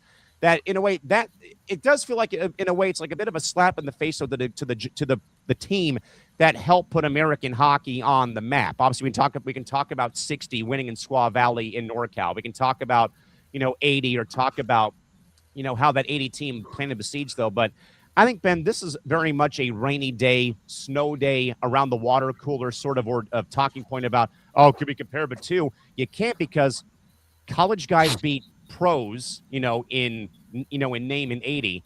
This was NHL best versus NHL best on Sunday. I think that's, case closed. But your thoughts? Yeah, I mean, you look at, I think a lot of people are kind of making the perception as well, because the U.S. has not won a gold medal since that point in time. So, of course, people want to, make assumption, in terms of, well, we can now kind of look back in terms of this is a similar type of ending in which, okay, you could say the ending, of course, is great, but, like Nick mentioned others, in terms of, like, we were in completely different societies between this one and the one that was way back then. So it's just so tough. Like, you could put it in perspective in terms of the way, the Soviets, obviously you beat the Soviets and becoming a massive underdog with all these amateurs. And then, of course, you have this team in which you could be looked at as more of the underdogs because you're playing an overall country that has been you countless of time in the Olympics from this decade, and you finally get over the hump. So you can have a similar type of storylines of, like, you finally get over the hump in these two different types of situations. But the actual point in time that we're actually looking at these two different types of situations is what I think people kind of have to realize. You have one of the situations in which one is completely different and the other one is just the way it is. Tom, I got to watch the Netflix documentary that they released before the end of last year, where it's called Miracle: The Boys of 80, and I think they had almost the entire team, look back at old footage, and they talked more in depth about the team and stuff, and it was really an eye opener, and obviously Miracle has been one of my favorite hockey movies of all time, sports movies of all time, with what Gavin O'Connor and Disney did in 2004, and I think, though, that the opening of the movie, where they, like, in a way, put you through a timeline of everything that was going down, though, across the world between 70 and 79. Again, as I mentioned, though, in the Benchmarks episode, again, you can catch that on your podcast app, as I've been, as we usually say here for Benchmarks or Small Market Edition. But again, Tom, inflation, the gas shortages, the energy crisis, the hostage crisis over in Iran, the Soviets invade Afghanistan, the boycott of the Moscow Olympic Games that exact summer. Again, no one had American pride like we do now in 2026. So I think that 80 still holds more weight because of, again, it literally picked this country up off of its ass with where it was, though, at that time frame. So, Tom, fair or foul to compare 26 to 80? Foul. Like I said earlier, I think if we're comparing moments in terms of gameplay, like we're in terms of the in-game action, Jack Hughes' game-winning goal is going to take the cake because of the circumstances of overtime hockey goal for a championship. As much as I'm a baseball person more than a hockey person, I've been on the record since the early days where Nick and I were podcasting that I think playoff hockey is perhaps the best kind of playoffs that you see in the four major American professional sports. And what we see in the Olympics, especially, especially once we begin quarterfinal round. That technically is not just playoff hockey, but Game NFL 7. style. NFL style playoff hockey. It's one and done. Yeah. Knockout rounds. World Cup style. And the stakes continuously get more higher. And higher. Exactly, Ben. Yeah. Good. No, but having said that, in terms of overall story and overall feeling of American pride, yeah, it's obviously going to be the 80s team by far. So I just want to make one point here because I thought of an actual comparison when people say they want to compare the 80s to now. It's kind of like the LeBron Michael Jordan debate that we hear on talk radio on a rainy day. The two different eras.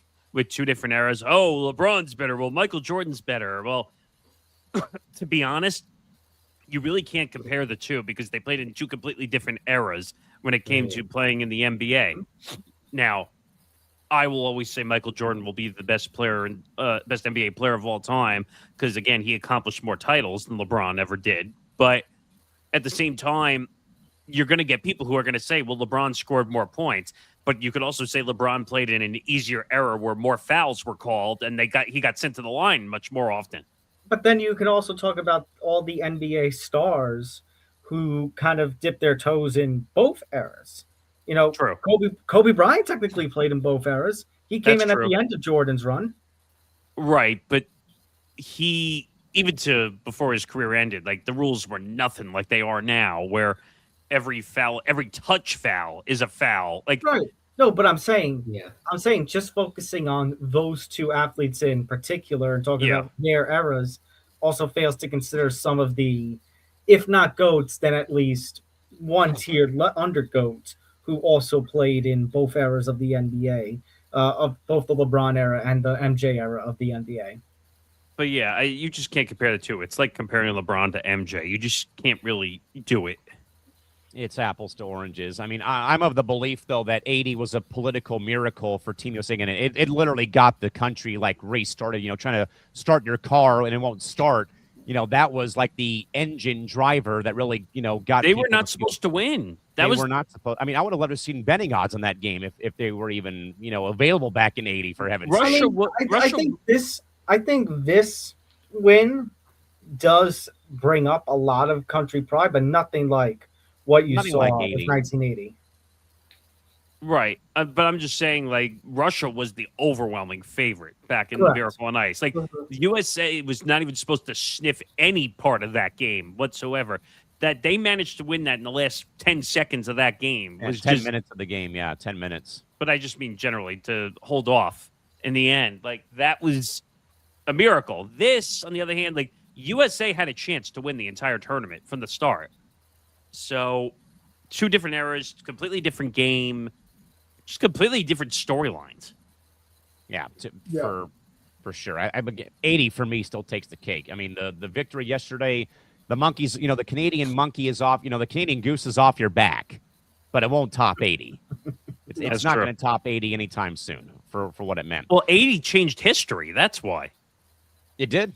And that really was where the seed got planted for more American players to start playing the game, and that kind of led to the NHL, having more American-born players because of 80. I mean, Ken Morrow, I think, won 4 straight cups with the Islanders in 80 from 80 to 84 after he won the gold medal for the fish sticks out there on Long Island, which I like to call them. So there you go. Guys, to the back of the napkin again. Nick touched base on this a little bit earlier, but of course, doctors did confirm this weekend that Lindsey Vonn did risk amputation, a la Alex Smith, to make her Olympic comeback at age 41. She did not even medal, but of course did finish the event. But of course did sadly have to be airlifted to the hospital after crashing during one of the events. Nick Morganson, at what point though does the Olympic grit cross the line into genuine insanity, and is the risk worth a non-podium finish? Where again, I think the video that you mentioned though did come out though, where if it wasn't for some fact-acting surgeons, Nick, we could have been talking about Alex Smith 2.0 all over again. It sounds like. Now, I don't know if Alex Smith was he really as close as her as getting? They said it was pretty close because of blood clotting, I think, with his leg break. I forgot the name of the situation she had, but apparently it had to do with like blood, like building up. And I think they said it was an artery issue too. Right. So, and I'm I hear this argument a ton now when I talk to people about it, like, oh, well, she's an athlete and athletes that, and I agree. I understand where that argument comes from, that this is all they've done since they were a small child, that they train for the Olympics because that's all they know. So in her mind, she's like, oh, well, I'm 41 years old. I'm not competing in the next Olympics. But at the same time, what did she? She fractured her tibia?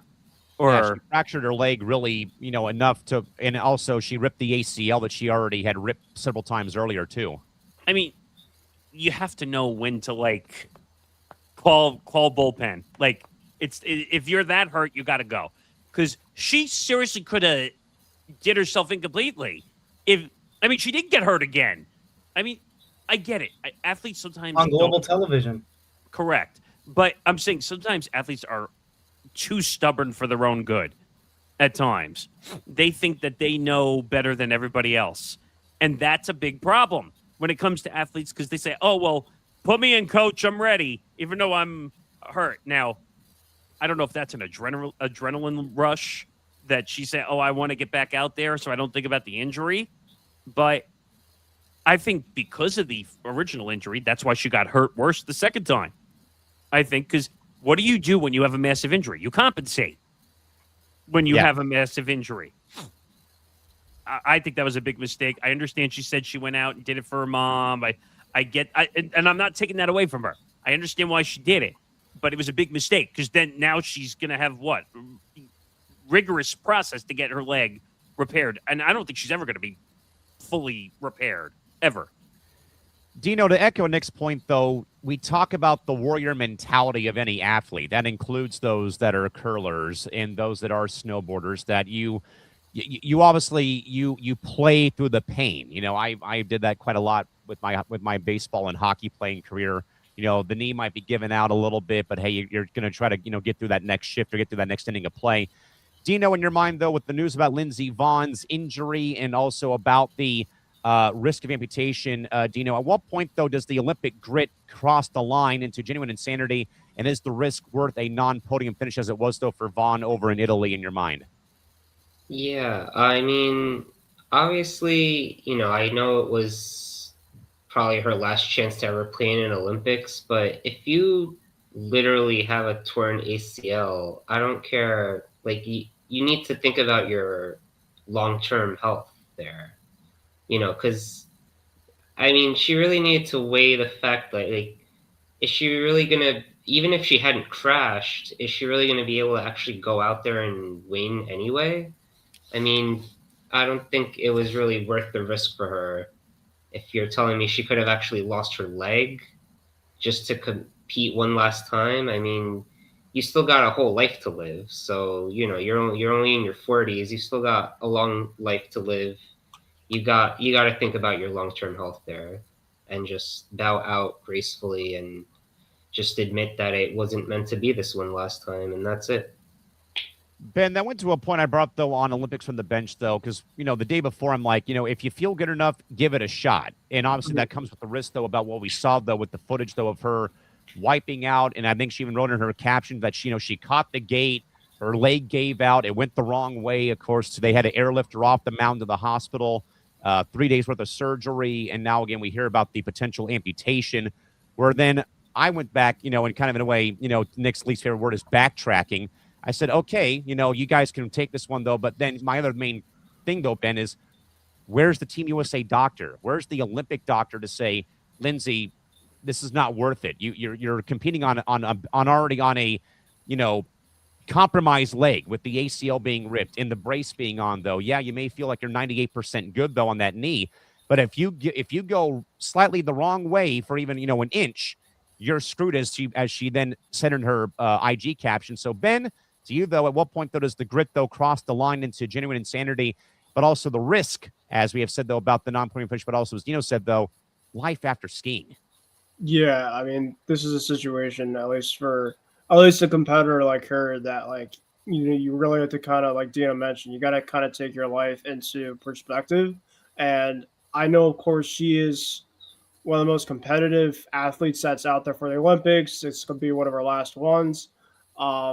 But unfortunately, do you want to kind of be looked at the end of, your life because of a specific moment where it could have been avoided?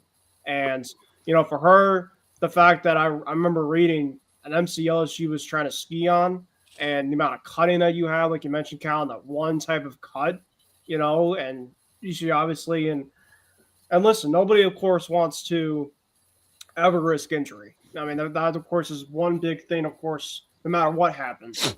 But of course, when she obviously got hurt again, I looked at it. I told myself, I'm like, well, that's kind of like the risk that you could have had happen. That could have been unavoidable if either a doctor or you kind of yourself kind of just took into perspective, like, well, I can take a step back and root for her in terms of our country. Like, she kind of feels like somebody that would be able to still do that. So, she was trying to be a hero, which of course I could understand, but being a hero and trying to risk yourself and being a hero and actually like taking the perspective is another thing as well. So, I do like how she's been doing better. She's recovering.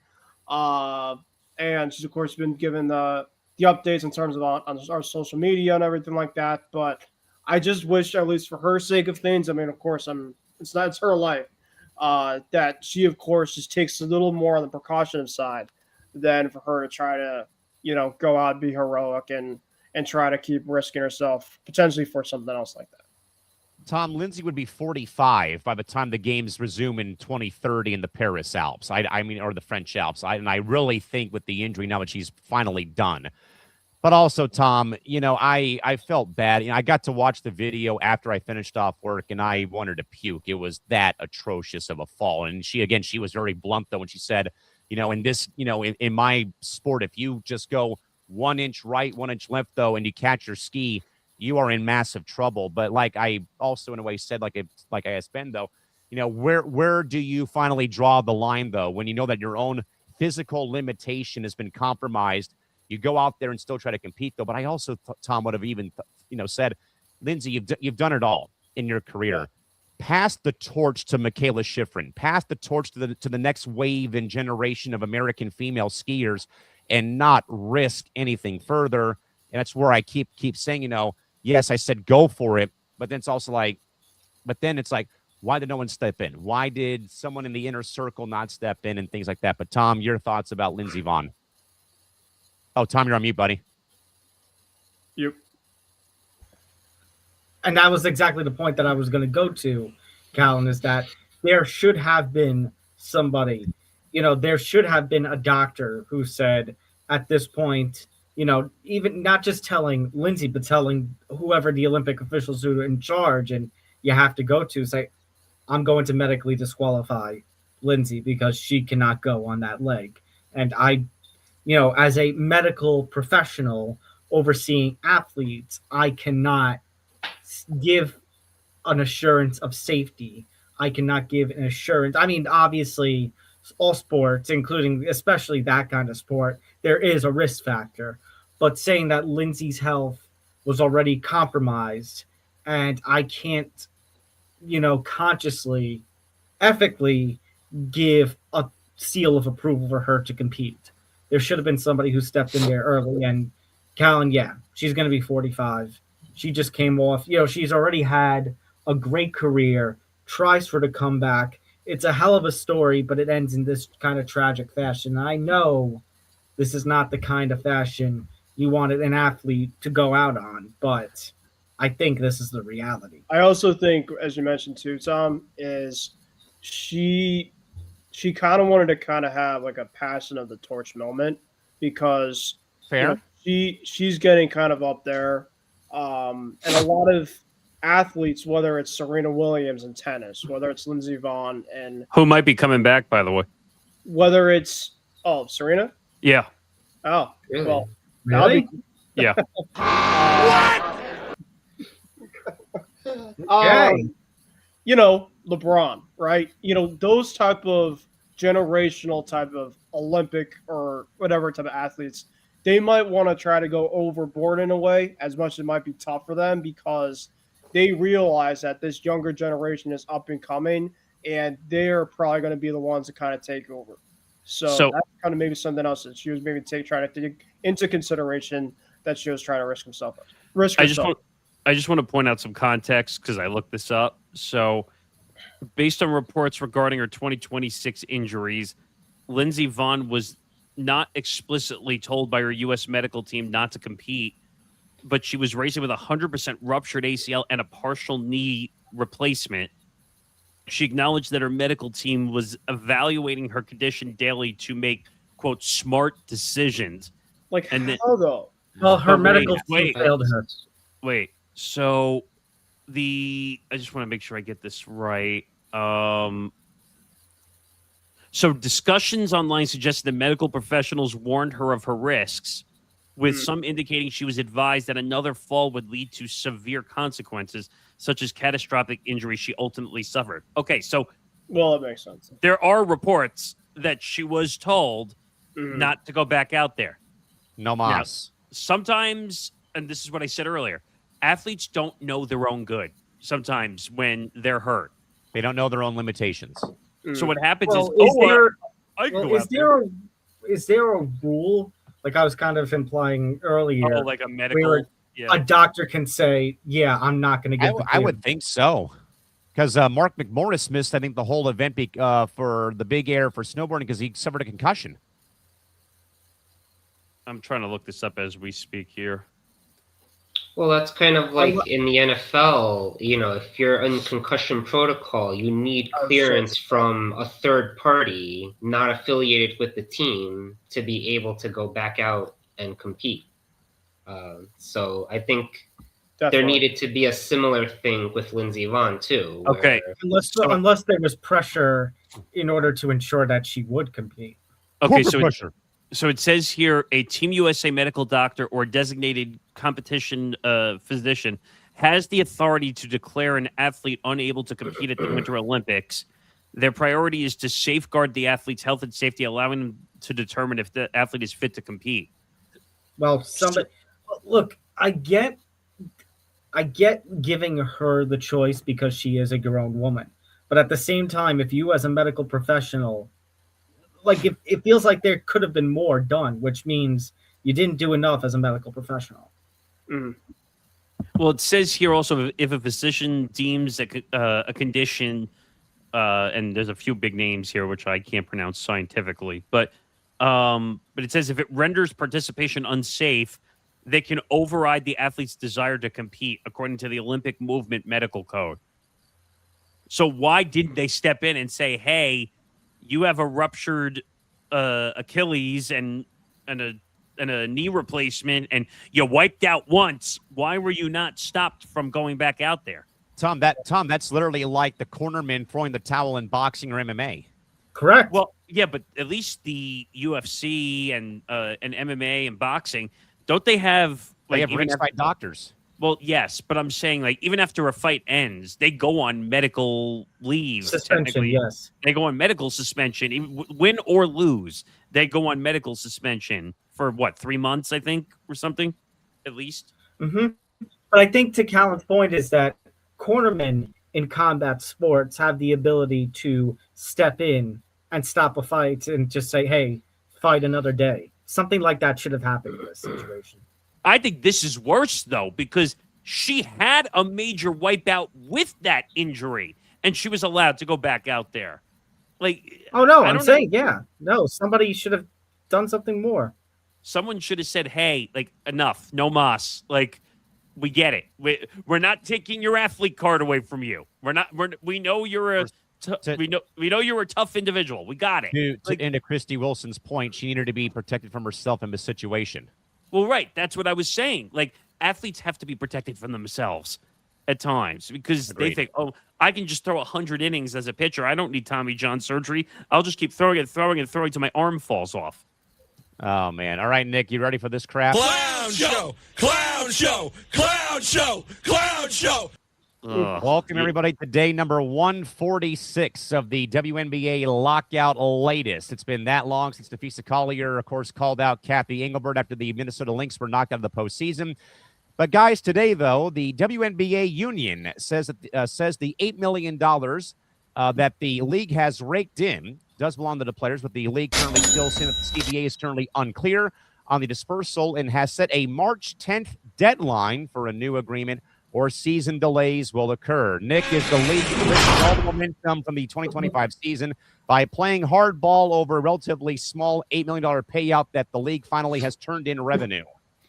So much for the reports that the W's not making any money, and that if they were to give them a higher percentage of the pie, that they're going to be hundreds of millions of dollars in debt.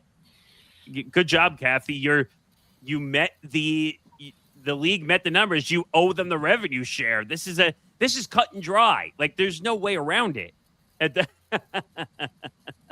forgot. Give it up for day number 146. I forgot. They put that new feature in where you can put the banner above now instead of below. Oh my god. But coming soon, Callan and Nick's long-awaited 7-hour WNBA lockout stream.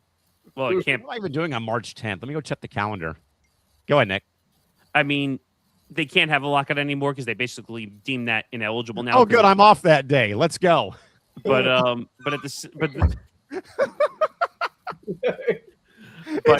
hopefully it's coming. But they're going to go on strike because there's no way, because the report. Oh wait, we're going to do what? On strike. We're going on strike. I still don't know what strike means, but we're going on a strike.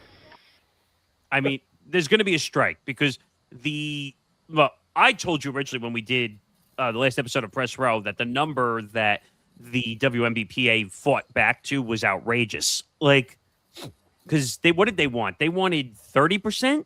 Yes. Which you knew that the owners were never going to agree to that whatsoever.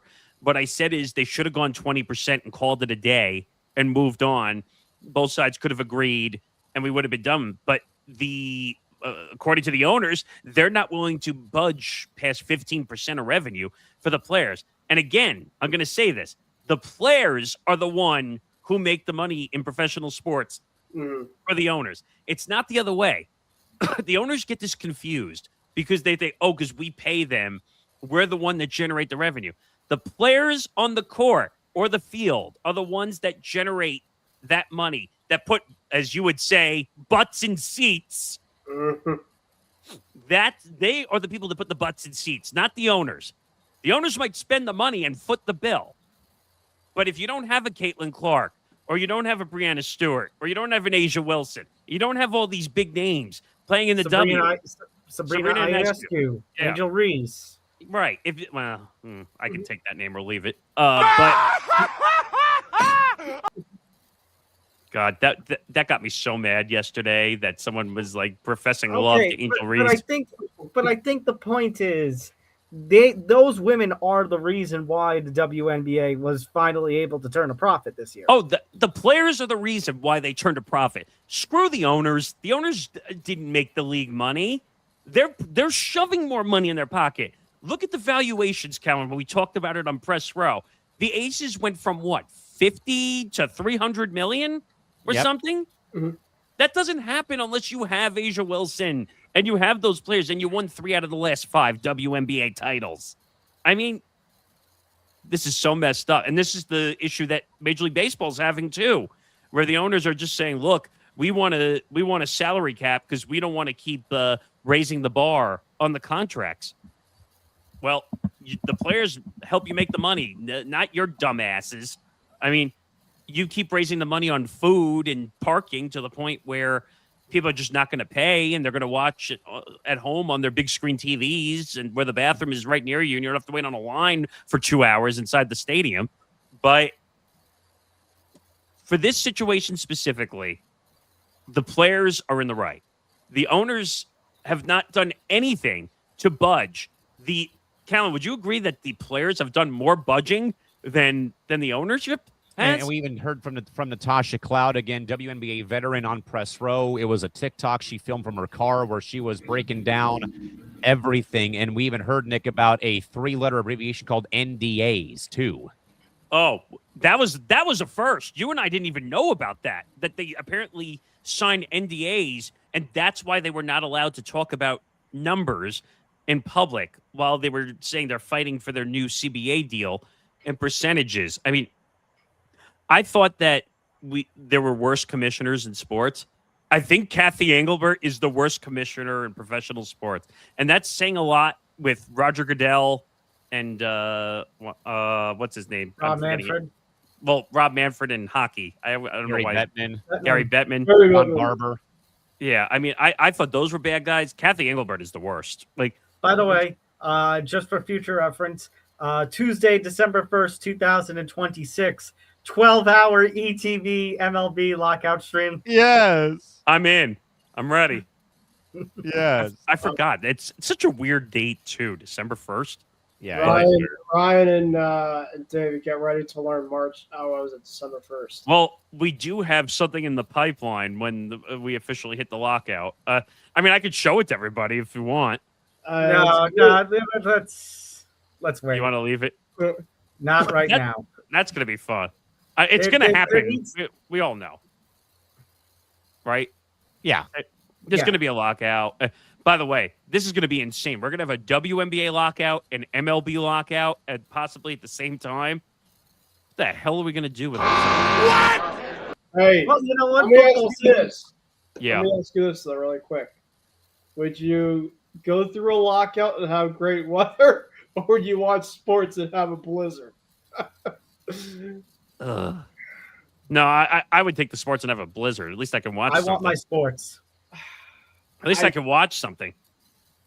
True. I mean, to be fair, though, we went through COVID, and obviously we didn't have sports through that. And I think we did okay for a little bit. I mean, the best part was during COVID, people were placing bets on professional ping pong. And yeah. And I was like, professional ping pong? I don't even know who it... I was like, really? Like, man. Well, you know what?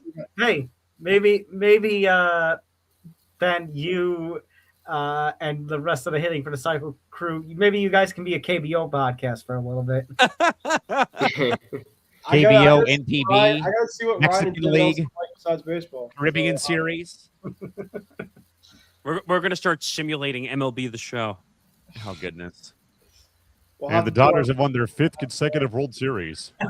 Oh, God damn it. Hey, you could control it. You make sure the Dodgers don't win.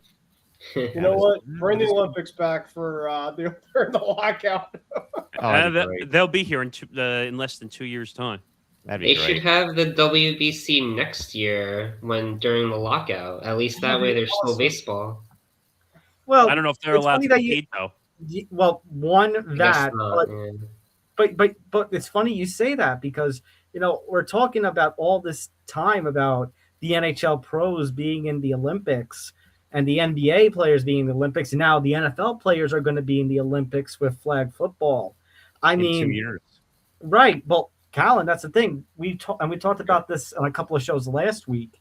You know, the World Baseball Classic, the Olympics for 2028 are using the WBC to select some of their countries that are going to compete in the baseball tournament at the Olympics in LA in 2028.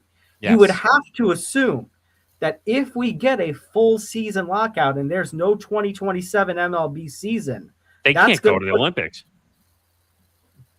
I think that's going to put pressure on the MLB. Hey, all the other sports are doing it, and now we just didn't have. No, I agree with you. Baseball full season. I agree with you, but if they don't have a CBA agreement in place, that's a whole different problem. Wouldn't the Olympics be during the MLB season though? Yeah, it would be. They would have to, like hockey.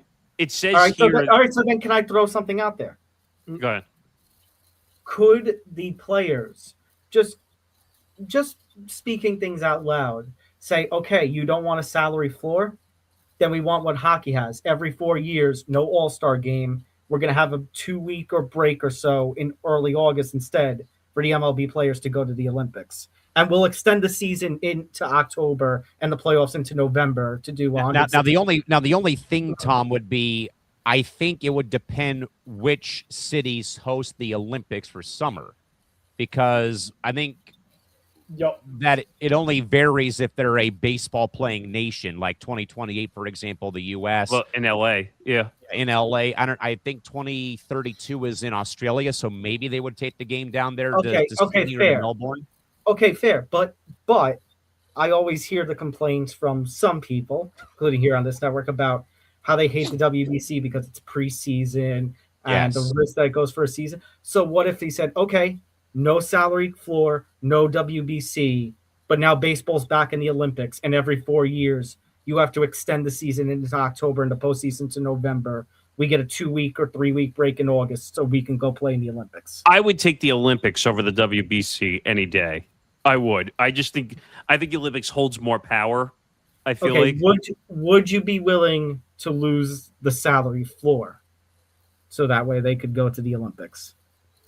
So the salary floor meaning that that the teams would have to spend a certain amount. Required to spend. Money, required to spend a certain Correct. amount. I don't know how I feel about that, but Well, it's not going to be an easy situation. You're going to have to live with something. But Tom and I even talked about this on the side. This could be a 2-year lockout the way this goes, because they're not going to agree. We already know that the two sides are never going to agree to a salary cap. But I think to Dino's point, that's kind of the point. Hey, you're denying us because you two sides can't get along. You're denying us from our baseball. We want see our stars and our players. Well, and as much as I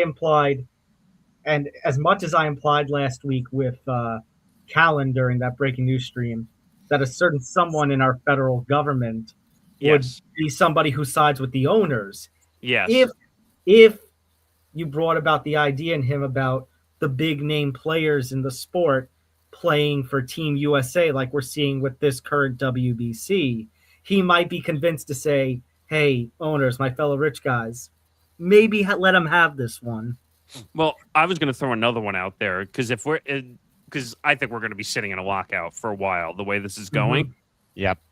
If that's the case, we get to the point where the Olympics are coming up and we're still sitting in a lockout, the MLBPA should file a grievance against Major League Baseball saying that you're holding us out for no apparent reason.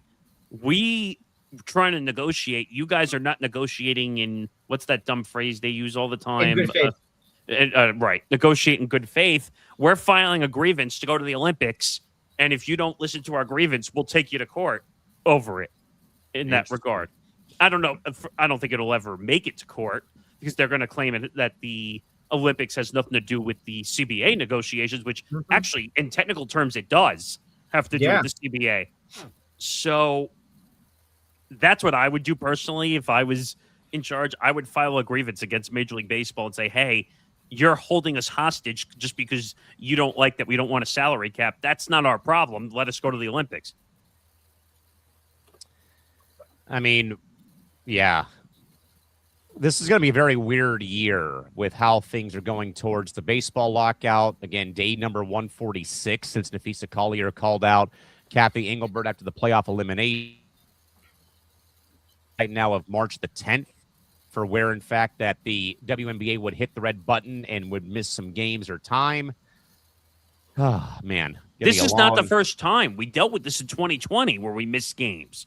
Yeah. All over This is why, like, right now, like, this part of the sports calendar, like, I'm taking it more for granted than ever because we could see, like, a year from now, it's completely the complete opposite, in which we're pretty much just, like, sitting here, looking at, lockout in baseball, certain situations with WNBA. It could be a complete what. So, this year, 2026, WBC, Olympics, MLB season, I'm just sitting here taking it all for granted because, that's why we love sports. I think that's, and I kind of talked about it with Callan about where could MLB's popularity go with all of this before and after. And I said, you're going to see a lot of baseball watching right now because, like, yeah, I have my doubts about the Yankees, let's say, but me too. But I'm going to watch these games, and I'm going to watch even games that don't involve the Yanks. Why?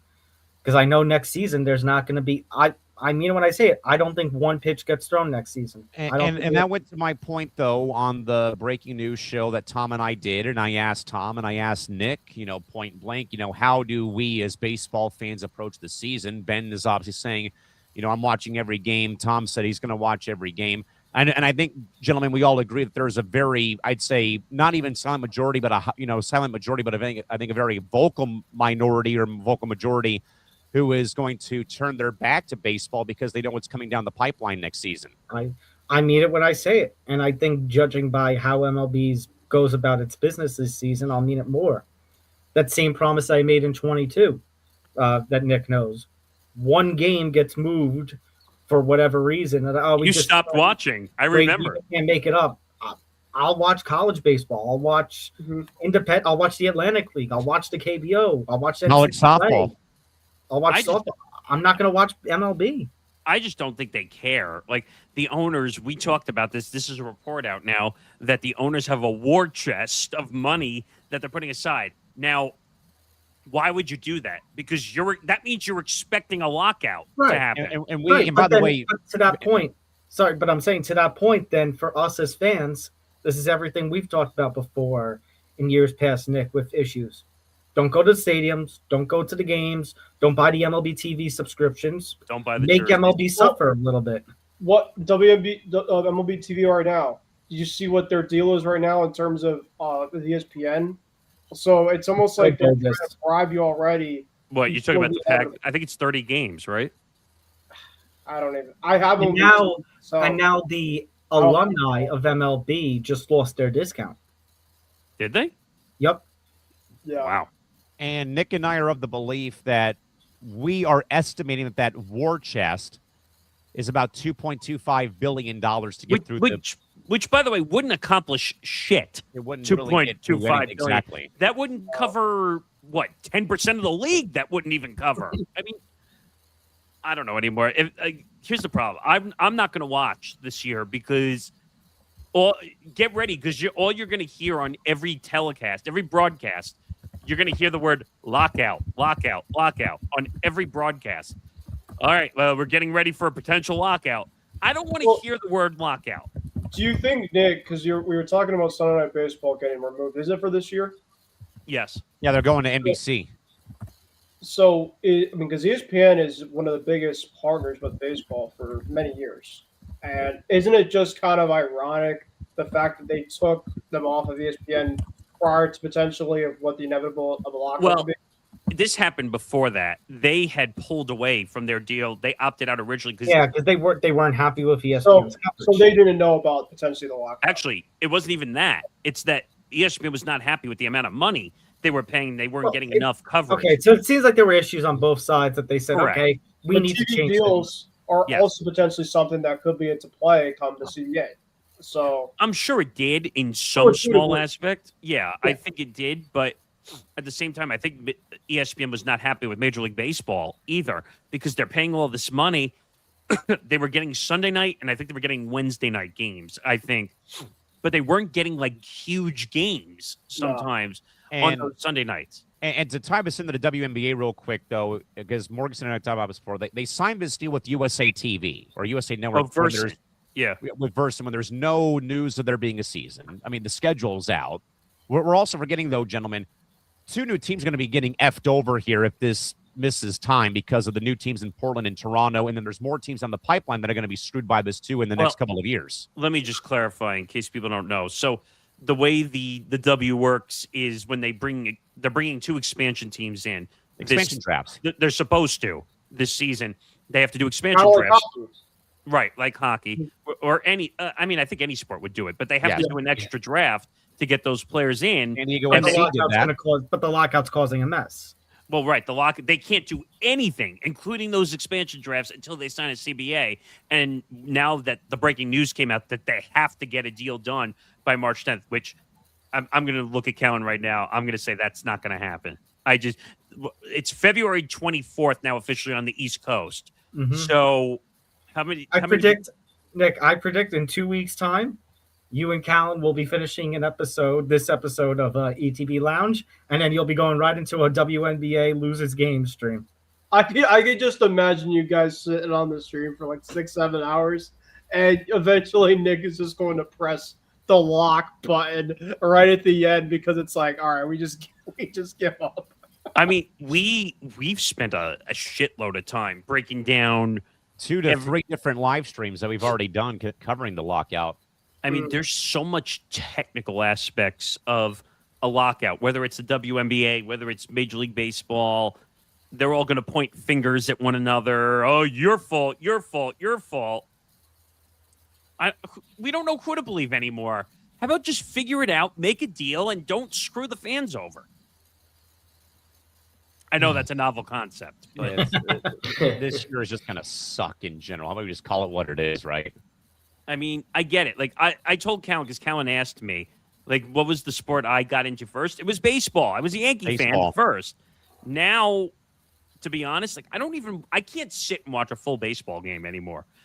Like, I think it takes too long for baseball games. I could sit and watch an NBA game. I could sit and watch a full NFL Sunday. Well, it sucked, like, because when we had, like, the playback, just, like, stream thing, like, we're able to, like, watch consistent baseball. Yeah, and now it's like we don't even have that. So, well, that's I'm glad you brought that up because that's one of the issues that the lockout is also having a cause with. And David Sampson brought that up with us when he was on our show. Yes, that the streaming pot, the money, is causing a problem. Whether that's Netflix, whether that's Amazon, Peacock. What's that weird $10 million deal? Are they still doing Roku? Which is the dumbest Amazon deal. Prime. Right. I mean, and then Tom, I don't know. Okay. Well, now the NFL supposedly is in talks with some of these streaming services about game packages. So it's actually being reported that YouTube is in the finalizing stages of getting a 5-game package for YouTube. They're all doing it now. Not YouTube TV, like actually YouTube. Yeah, like they did with the Brazil game. Correct. They're talking about an actual 5-game package for YouTube. Oh my god! What? They're talking about Netflix. They're talking more Netflix, not just the Christmas game. So you better have Netflix. You better have YouTube. Well, the YouTube games you could probably watch for free. God, I can't wait for there to be a 4th game on Thanksgiving Day next season. What? Yes, just you mean just so we can watch about them cowboy a million times. We'll have the 1 o'clock window, a 4 o'clock window, an 8 o'clock window, and now an 11 o'clock window. Because who cares? Oh no, I was talking about the game being played in London at like 9 a.m. your time on the East Coast. Please don't. Right.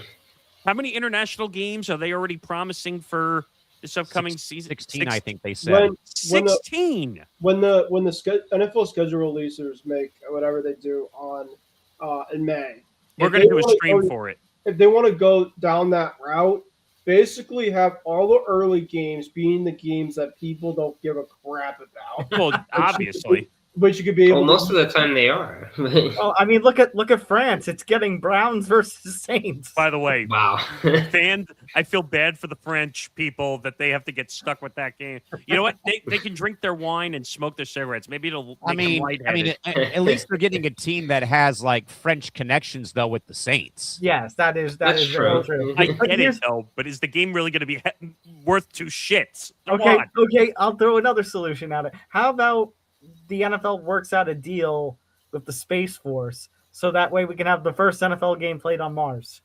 I'm in. I'm ready. What?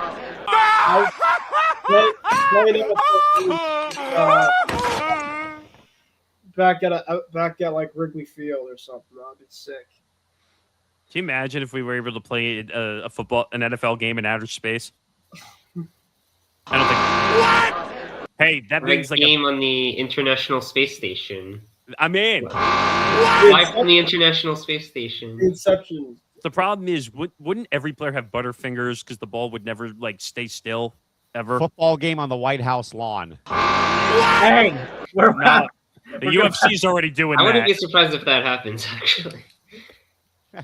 Well, they play a football game. Play the football game on the flight deck of a Navy aircraft carrier. Caitlin Clark's college team played on like a ship or something. Yeah, They played. I think they played. Did that. They played tennis matches on a moving ship too. College basketball has been played on aircraft carriers. Yes, that's right. Yeah. Syracuse UNC on the USS Abraham Lincoln at 32nd Street here in downtown San Diego. Man. Oh man! Good All right, time. guys, we'll get to our bench confessionals. Here we go. Yes, 4 takes taken from local San Diego bars and even a few from Disney California Adventure on Sunday.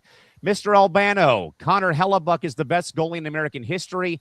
40 stops against Canada is a Hall of Fame mic drop. He's the only reason why that Canada did not win by 3 on Sunday. The best goalie in American history? No. The reason that the United States won? That's pretty arguable. I wouldn't say single-handedly, given that, goals still had to be scored against a very tough Canadian team. But, I mean, if you want to sing the praises like that, I mean, it's over-exaggeration. But for the sake of our country's pride and everything we've gone through for, the 46-year drought, I'll allow it.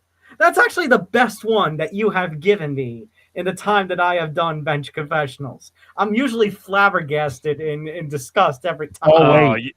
Don't anything. worry.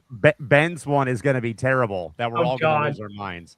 Nick Morgeson, Artie Moreno should be banned from his home ballpark. If winning is not a priority, then the fans paying for parking and $14 beers should not be a priority for him. He is a parasite on the game of baseball. God, parasite.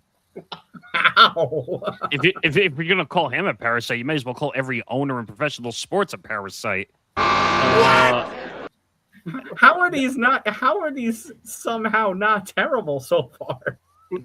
That's a pretty bad take. I get it. Artie Moreno is a terrible man. We've seen a lot of bad owners. Go ask Zan in Chicago about which owner is it? Rick's family? What? No, they own the Bulls. Also, Jerry Reinsdorf. Who owns the White Sox? Yeah, what? And the Bulls. I used to call him Reinsdoof because he's that bad of an owner. He's still that bad of an owner, but he's in his 90s, isn't he? Something like that. Oh my God. I mean, he had a good run with the Bulls. His White Sox, what was it? They won a ring in 05 against the Astros, who were in the National League Central. at the time. Yep. But I don't know. I can think of some owners that are much worse than Artie Moreno across professional sports. I mean, let's see. Donald Sterling, Robert Sarver. I don't know. Who else can we throw on that list? Oh, the Cincinnati Reds owner from way back when. Mars Schott.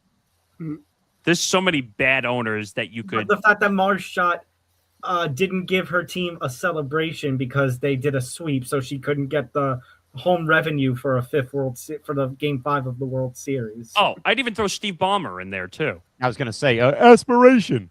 I was going to say Artie Moreno's just an idiot. Like, he's not smart enough to do any shit like that.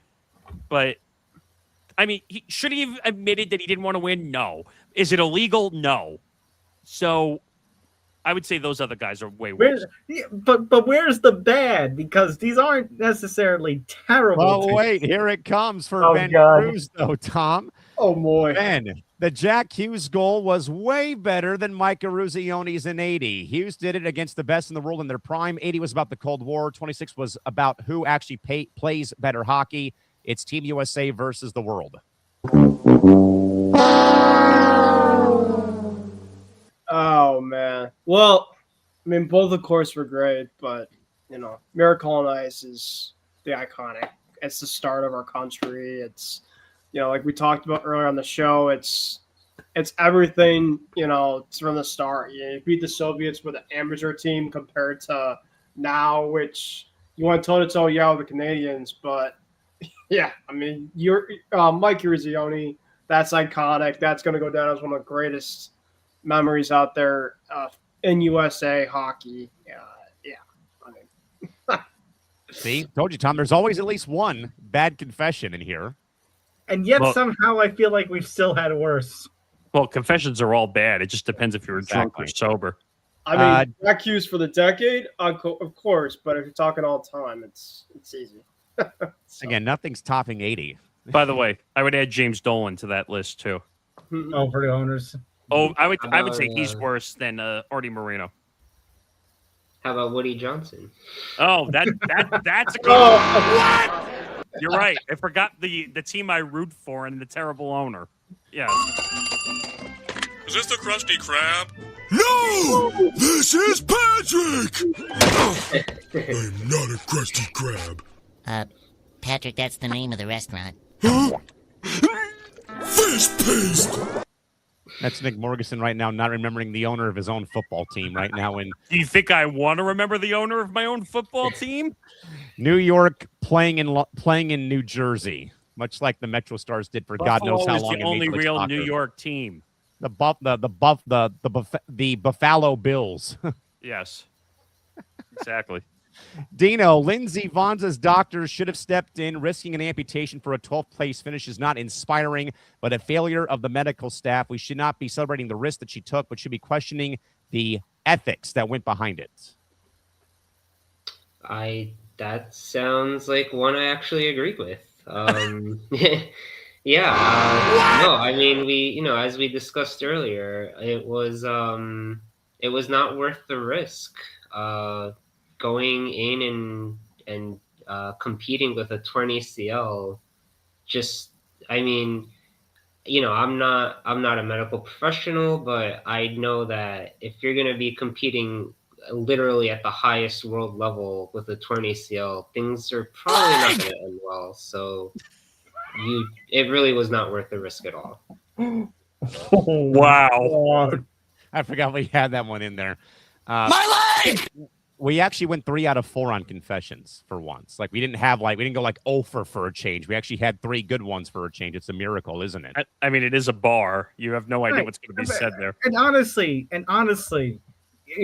between Jack Hughes and the other weeks where we've had our worst one, I think the Jack Hughes one is the least offensive. I agree. You're right. These were terrible this week. A few terrible ones in the time. There's been some really bad ones in the past. We've had, exactly, Dino. I will say the thing that's more iconic about this game compared to the Soviet game was, did Eruzione have a goal with a chipped tooth?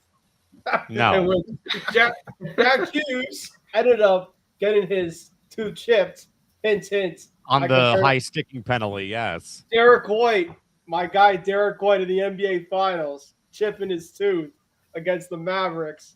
And of course, that picture is becoming iconic because we won the whole championship. That was a bloody mess, too, if I remember. Yeah. I remember watching that with you, Nick. And man.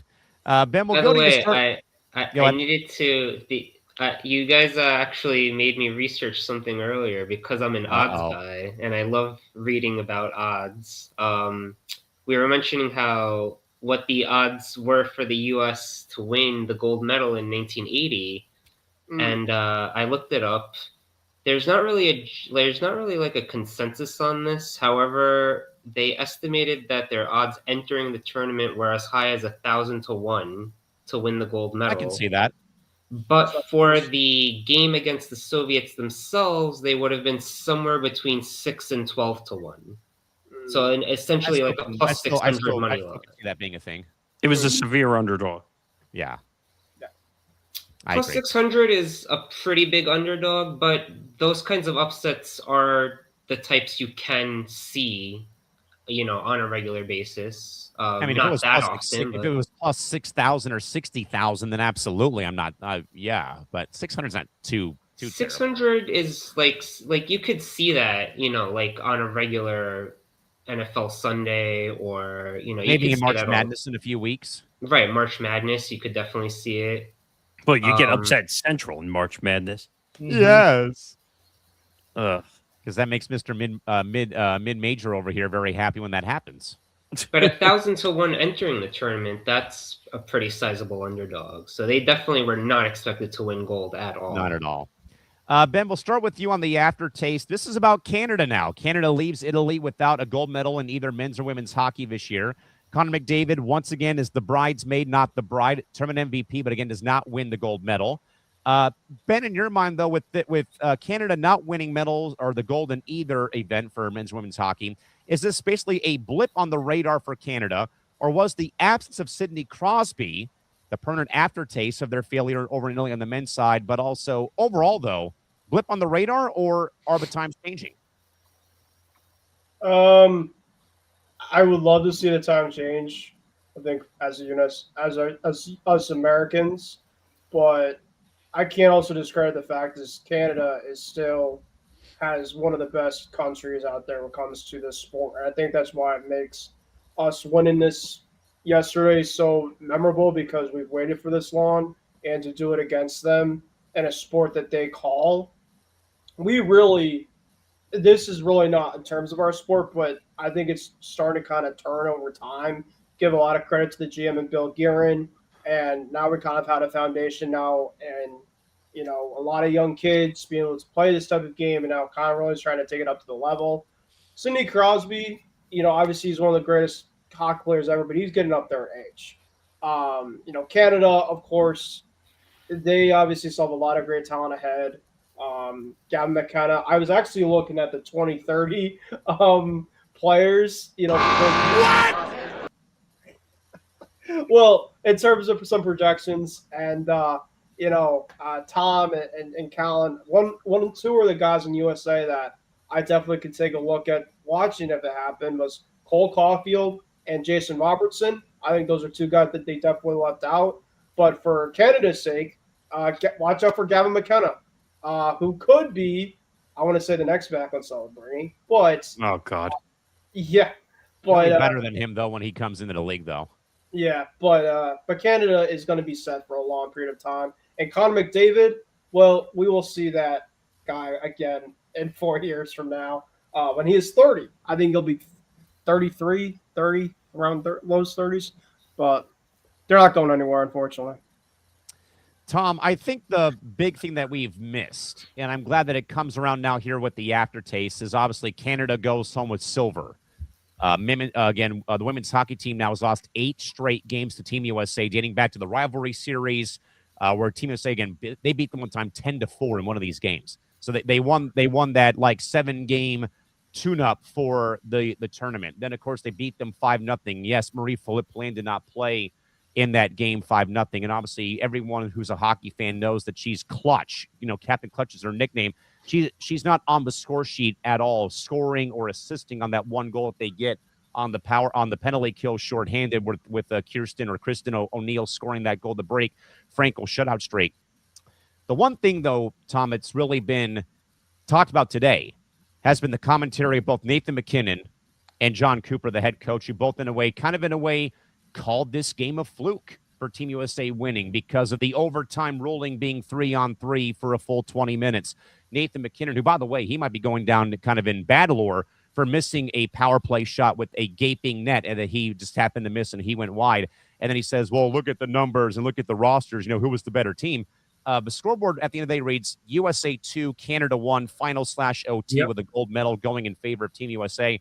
So, Tom, blip on the radar for Canada, changing in the guard, though, but also John Cooper and Nathan McKinnon stooped to that level for being sore losers, though, on Sunday night? Let's see. What could I do for this one? Here we go. And all the failure. Yeah, I was going to say this one, too. You lying? Why you always lying? Oh, my God. Stop you fucking lying. I would say that they are coping at the Copacabana at this point. A lot of Molson, a lot of Labatt Blues, baby. Exactly. Look, I understand the point to, it would have been better like the NHL playoffs where instead it's, the 5-on-5, like the game just continues on. But honestly, what we see in the Olympics with their overtime is not any different than what we see in the NHL during the regular season with the 3-on-3 overtime just hockey. Happen to play a 10-minute one in overtime of a opening round game and they go to a 5-man or 5-person shootout. Like, can we just do the goalie shootout like they do during the regular season? I don't know why. Come on, I don't want to see 3-on-3. But like you said, and like I said earlier, and Ben mentioned earlier, at the end of the day, United States won both gold medal games 2-1. Right now, the USA is the dominating force. And, if you're going to come at the king, you better not miss. And Canada missed both times. So That's two for the price of one. So, look, Canada's going to be back. I have a feeling that in 2030, there's a chance at least one, if not both, of the finals are going to be USA versus Canada again. Oh, Tom, if they don't do it in 4 years, guess what happens the next 4 years? They'll be playing on our soil. So for a fact we're going to do it again on our soil. That's true. So I'm not ready to admit, complete change of the guards, only because, Canada still won 2 silvers, like you mentioned. There's still a force to be reckoned with when it comes to international hockey. And we'll see how things go if and when we do the 4 nations again in the NHL. Having said that, the pressure is definitely going to be on Canada come next Olympics to right the ship. Nick, as much as, it's a men's hockey thing, I wonder, though, about the women's side of this, though. Again, I was more, in a way, like I said, and I'll be honest, I was probably watching more of the women's tournament due to Hillary Knight's retirement, as we mentioned back in May, I think, when the news came out on social that she was going to retire from the national team after 20 years of service as the team captain. Again, she also broke a record in that game on Thursday where her game-tying goal gave her the lead for points and goals by any American-born player in the Olympic Games, 15 goals, 33 points. Where I was more watching that story unfold, obviously, because I in a way, even, told people, if it's not USA-Canada for the men's final, then both those nations should be ashamed of themselves for not getting to the final game on the men's side, where I was watching more of the women's side of the whole tournament. And again, how this USA team, though, Nick, with so many new faces, like a Layla Edwards, first black woman to win a gold medal or a medal for Team USA, Caroline Harvey winning MVP, Taylor Heisey, Britta Curl, for example, other kids who have been getting onto the, making their name for themselves with the old guard of Hillary Knight, Megan Keller, and all, Lee Stecklein, all those old faces. But I wonder, though, Nick, mainly for the women's side, though, because I remember, I think, saying, though, too, off the bench from the Olympics on the bench, I didn't want the excuse to be made if the women won the gold over Canada, if Marie-Philippe Poulin did not play in that game, that, well, we weren't at full strength. And I kind of feel like the men now are using that as a crutch in a way, because, well, it's the overtime rule. Well, look at the actual box score. Don't read the scoreboard. Well, Crosby didn't play. I don't want those excuses. You got to the final and you had a chance to either win the gold or lose the gold. You lost the gold. And I also even remember saying, though, too, about the women's side, I was more worried for their sake. Are they too old in the tooth, though, with like Poulin, Sarah Nurse, and a lot of the old, their veterans, like, Laura Stacey being there? Have they not injected more youthful legs or more younger age players into their program? I don't know. Is that why Team USA won the game? Maybe with their, again, I don't know. But I didn't want the excuses to be made, though, about, well, Team USA only won because of these factors. But, Nick, your thoughts about where Canada's at today, one day removed from the men losing the gold medal to Team USA on Sunday afternoon from Milan, Italy? I mean, they're going to be upset because they lost the gold medal. Obviously, that's how every team's going to react. When you finish in second place, you're obviously going to be salty about it, especially in the Olympics when you're playing for your country, and that's all you care about when you're qualifying and practicing all that time to make the Olympics. But at the same time, I think that you want a silver. Let's not act like you didn't win anything here at all. Like, winning a medal, period, is an accomplishment at the Olympics. And I think that's what people are forgetting. Like, these athletes, like, they train for 3-4 years around the clock, and they have to work jobs on the side just to survive. But I don't know. I think sometimes we use excuses, and not just in the Olympics, but in anything. Oh, well, my team didn't win because my player had a massive injury. Okay. I mean, have you ever heard of circumstances that happen in a game? I was going to say team sport, not me, not me, myself, and I. It's we, us, and ourselves. Right. There's no me and team. I mean, like, that's the whole thing. I know that's a dumb cliche. Or there's no I in team. Sorry. There's no I in team. But there is a me. There is a me in team, but there is no I in team. There is a you and suck. Exactly. But my point is, if you make excuses, you look suck. You look like a suck up, or like you just like it looks bad. You're making excuses why you lost. Just admit you lost. You didn't play as well as the other team. They beat you fair and square. USA won. Well, I should say fair and square. Both games were competitive until the end. But who cares if it's in overtime or if it's in regulation? Overtime games are better. I feel like it more exhilarating. It also proves that both teams played their heart out to win the game. So anyone that's complaining about overtime or extra innings or whatever, like, I don't know. It just sounds dumb. Nick wants to abolish extra innings in baseball for the swing off. As you saw at the All-Star game. I want Atlanta. the swing off. I want a home run derby instead of extra innings. We got that during the All-Star game last year. I want it permanent. I want it in every single game going forward. I think it's more fun. If you don't win it in 9 innings, you play. Each team gets 3 outs, and whoever gets fun, but it's very gimmicky. Like it's very gimmicky, Dina. But you know what? It's better than the Manfred, man. Do you want to watch a 17-inning game? I don't. Like, well, we sat through one on playback, for God's sake. What are you talking about? That's the World Series.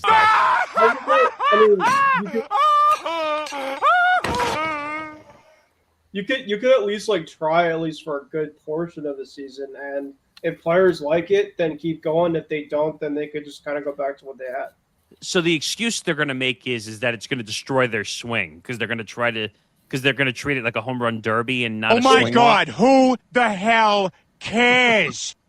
Thank you, Peter Griffin. But I think it's great. I think it's fun for the fans too. Hey, we needed more than 9 innings. Each side gets 3 outs. You tie, you move on to the next half inning, so to speak. And then whoever wins. Well, I also think too, Nick, you do make a point in which a lot of people leave like the game after 9 innings if it's tied.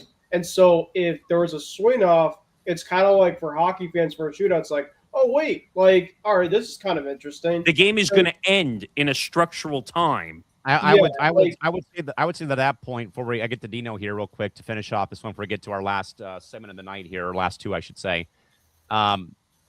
If we're going to do that, then we have to play it like hockey overtime. Then there's 1 extra inning, and then you go to the swing off. Yeah. But why? You don't need an extra inning, though. If you're going to do a swing off, just do a swing off. Well, a lot of times the game, the way they have the rules. What? I was just going to say, the way they have the rules now, a lot of times it doesn't in the 10th. It's pretty rare it even goes to like the 11th or 12th. I hate the ghost runner. The Manfred man. The ghost runner is stupid. Stupid. Well, did any of the games in the World Series? I forgot. Oh wait. No, they don't. In the playoffs, they play regular. They don't innings, do the ghost runner. Regular inning for the playoffs. My point is, I hate the ghost runner rule because it feels like they don't count it towards the pitcher stat because it's not an earned run. I want to see my wins earned. Exactly. And honestly, you would feel more earned if it's a swing off then? More than just putting a runner on second base. At least with a swing off, you get to choose your guys. All right. Now, I think one rule you have to keep in play, though, if you get to a swing off, if you take a player out for whatever reason, you pinch hit or you pinch run, they can't go back. They can't come back. Now, what we need to do, if we're going to abolish extra innings, and we will get to our last segments here, you got to start. You have to stay in order. Whatever part of the order is coming up, they got to go.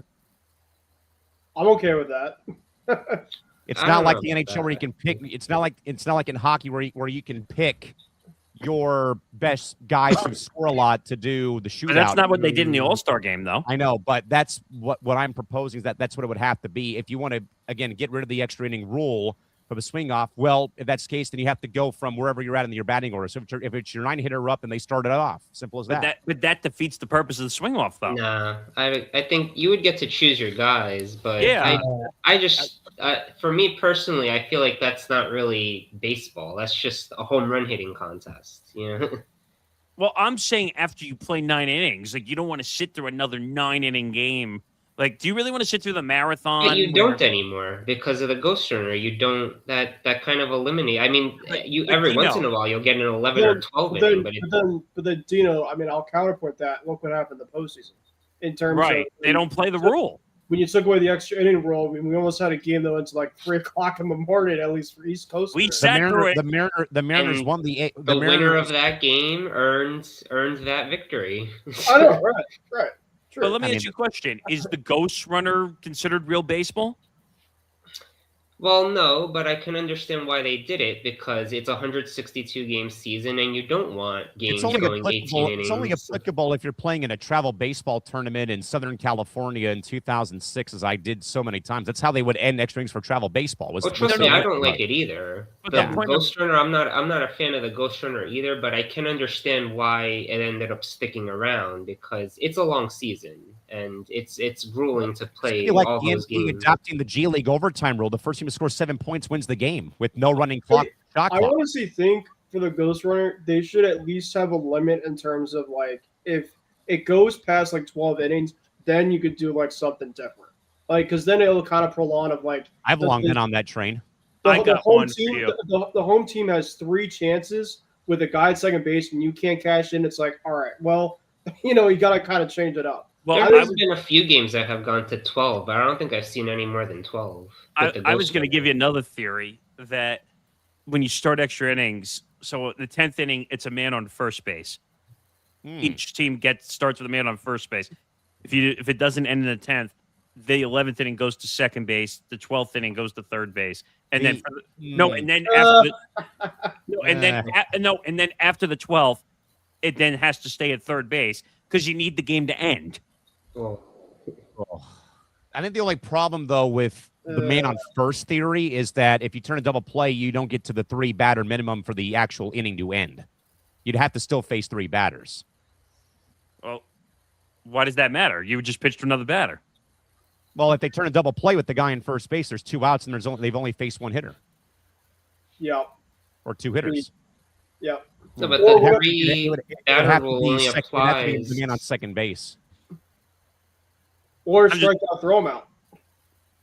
I mean, I guess, but I first of all, this whole thing is dumb. Like between messing with the pitch clocks and extra inning rules, and now they're allowing pitchers and catchers to hit their head for challenge for the ABS system. Yeah, I saw it today. It literally takes 2 seconds. No, but it's going to slow the game down. You can't tell me it's not going to slow the baseball game down that badly. Every time they get not to do as much this. as replays in basketball do. Those slow the game down and they only can do it twice per game.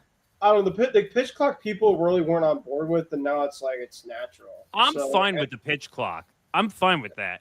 I still think the games are too long. College baseball also has a mercy rule now, so the game ends after 7 innings if it's beyond a 10-run deficit. Well, I wish they would have a mercy rule in Major League Baseball. They should, actually, because there's a lot if it's 10-0 and it's the 5th inning, they should be allowed to say the game is over. Like maybe not the 5th, but I the don't know. 7th. Yeah, but the 7. The 5th is too early. That's you're right. Come back. 7 is very fair.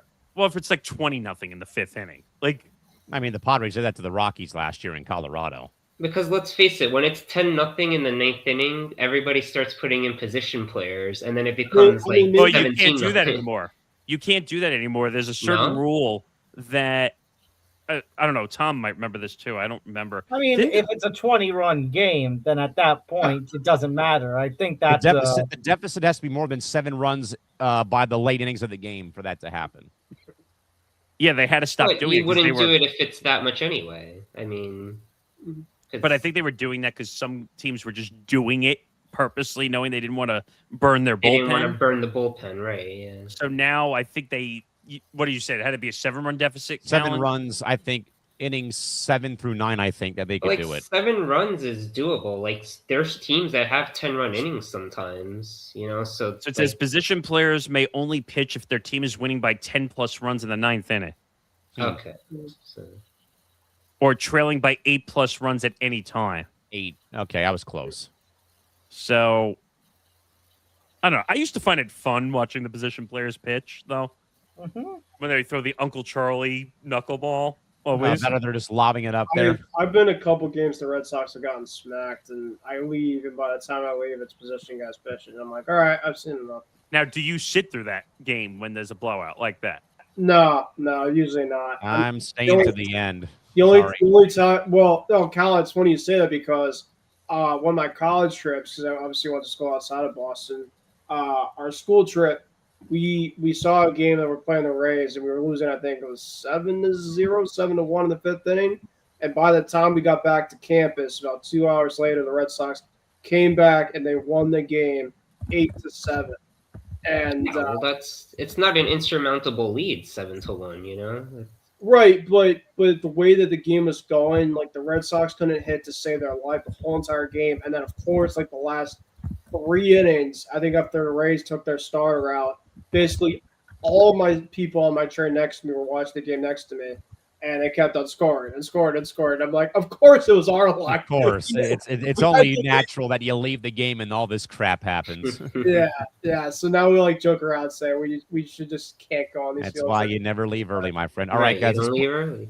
Yeah, that's right. All right, guys. We'll move on here and we'll pour one out tonight, guys.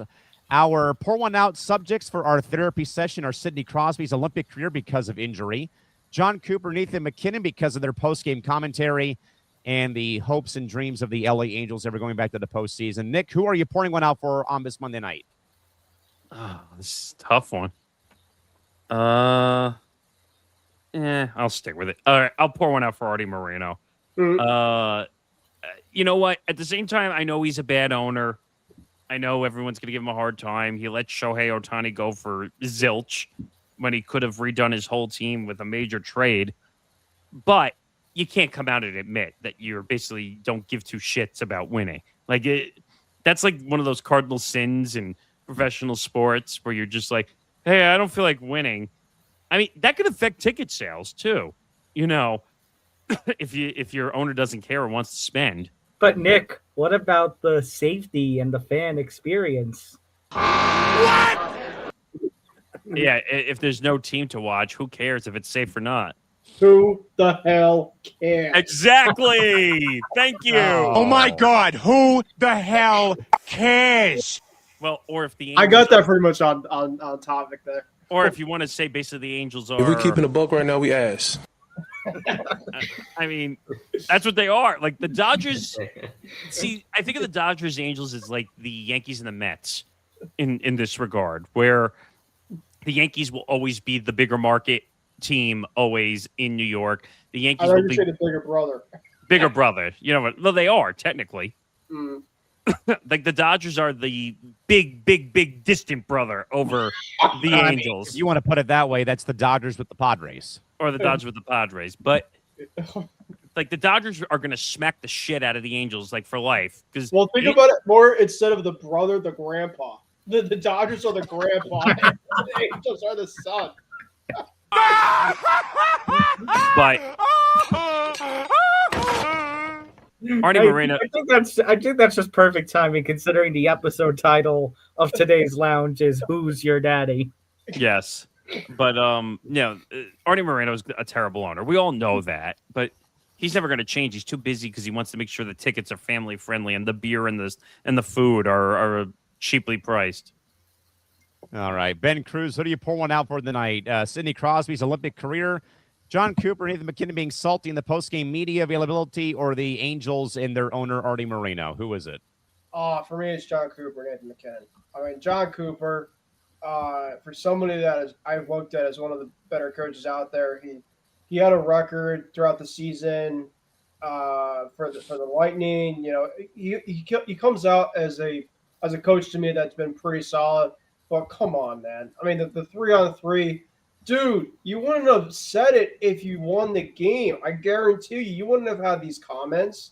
Like, 3-on-3, you've seen this as a coach the whole entire season, and now, of course, you have to see this now. And then, of course, you have Nathan McKinnon saying after the game, asking the media, well, you could see what happened, who the better team was out there.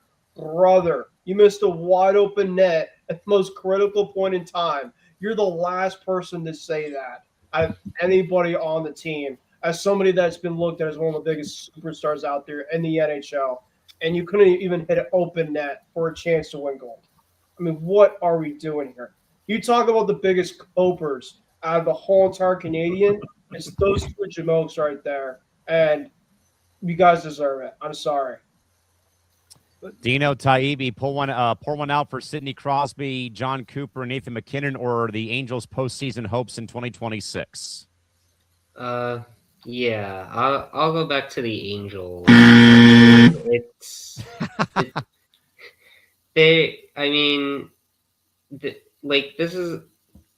Their fans have really suffered through a lot because they had two generational players on their team at the same time in Mike Trout and Shohei Ohtani, and they couldn't even make the playoffs. And now basically you have their owner coming out and saying, well, we're not going to prioritize winning. So their fans are really in for it after that. And anybody who actually did care about the team winning rather than just affordability is just not going to be happy hearing that. So I'll pour one out for the Angels. And the last word from the panel tonight goes to Tom Albano. Tom, who is it that you're pouring one out for the night on this Monday evening, now Tuesday over on the East Coast? First of all, I think it's going to be clear. I think the answer is clearly obvious because, I mean, Sidney Crosby, legendary career, but obviously Ranger bias, but still, he wasn't involved in this Olympics. McKinnon and company who are complaining, I've referenced it before, but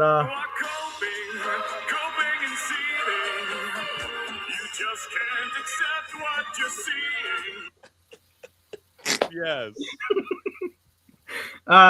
So my answer is going to be, I'm going to pour one out for the Los Angeles Angels, their fan base, and poor Mike Trout. Because at this point, and actually, you know what? I'm going to extend it and to the fans of Major League Baseball. Because at this point, to reference something that Callan said earlier, the quiet part has now been spoken out loud. A major market owner is now basically admitting that he does not care about winning, which it's very arguable to say that's now an owner and a half who have said that, given what Hal Steinbrenner has implied earlier about the Yankees. And I feel bad for Angels fans because now basically I get that Artie's front office has done things in the past, signed players, but it all hasn't worked out. And it seems like I get Artie's intentions. I get his heart. But to say that you don't care about winning is something that matters to fans. Winning is something that matters to, us who are watching the Olympics. Think about this. If you're a little kid, are you going and you go to your first major league game and you're watching your favorite team and they lose? Is that little kid going to say, "Oh, no worries. The fan experience was great. The price of tickets and the concessions were low"? Or are they going to be upset because their favorite team lost? You suck. Right. Mike Trout, look, at this point, I just hope he gets to 500 home runs because that's the only accomplishment that's going to get him to be a first ballot Hall of Famer, because he ain't getting back to the playoffs at any point unless by miracle he gets traded away. And for the fans of Major League Baseball, I'm sorry. This is just further confirmation. We're not getting a 2027 season, so my hearts go out to you. Make it make sense to me. Well, I can, Michael K. Pour a double out for Angel fans tonight. Crosby has 3 gold medals. He's fine. Angel fans have sadly now realized, gentlemen, they're in a 20-year happy hour that never actually serves anyone any booze. How about that tonight in this rate? Gentlemen, before we lock up for the night, want to take one last look at the ice in Milan-Cortina, Italy tonight, and yesterday feels different. For 46 years, American men's hockey was defined by a miracle, living through the grainy footage in Herb Brooks' speeches. But as of today, we have a new memory. We all got to see Jack Hughes and Connor Hellebuyck silence a nation that thinks they own that owns the patent on frozen water. And we also watched the Olympic hero and Hillary Knight finish off her Olympic story exactly how it began. with a medal around her neck and the puck on her stick. If this was truly her final skate on the world stage, we say thank you for HK21 for simply not playing the game, but changing the ceiling for every girl whoever picks up a stick in our hometowns and our in the future. But then we also, guys, have the reality of the business back here at home. We spent tonight also talking about Artie Moreno and his theory that fans don't care about winning. He thinks we want safety and affordability. Artie, we have more fun, or at least I have more fun waiting for an Uber in a sketchy neighborhood after I go to a Padre game or a soccer match in San Diego than I do watching your ball club over the past couple of years. We don't go to the stadium. We don't go to the stadium for the safety of the parking lot. We go there for the danger of the bottom half of the ninth inning when you're down by a run, and go to see people try to be legendary figures in the community. That's also, though, why, guys, the WNBA news matters. The $8 million revenue share didn't happen because people wanted a safer afternoon. It happened because the product is electric and the fans have demanded it, even if the lockout comes on March the 10th. Big thank you again to Nick Morgeson, Tom Albano, Ben Cruz, and Dino Taibbi for helping me break down a weekend that feels like a 48-hour fireworks show. We are back next Monday to see if Artie Moreno has figured out what a top 5 priority actually looks like, and if my Spotify account has been permanently banned from playing Free Bird into a literal server meltdown come next Monday. Until next time and next week, gentlemen, the lounge is officially closed until next Monday. The check is on the house as always. Please get home safe. We are back, though, on Saturday, more than likely Sunday, with our weekend crew back with you here once again on ETB Lounge. Let's hope that Nick DiMartino's stomach has healed by that point. Let's hope so. That was brutal last night. But for Nick Morgeson, Ben Cruz, Dino Taibbi, and Tom Albano, Callan McClurg saying good night here from Southern California. Until next Monday, we'll see you then. Bye-bye. Bye.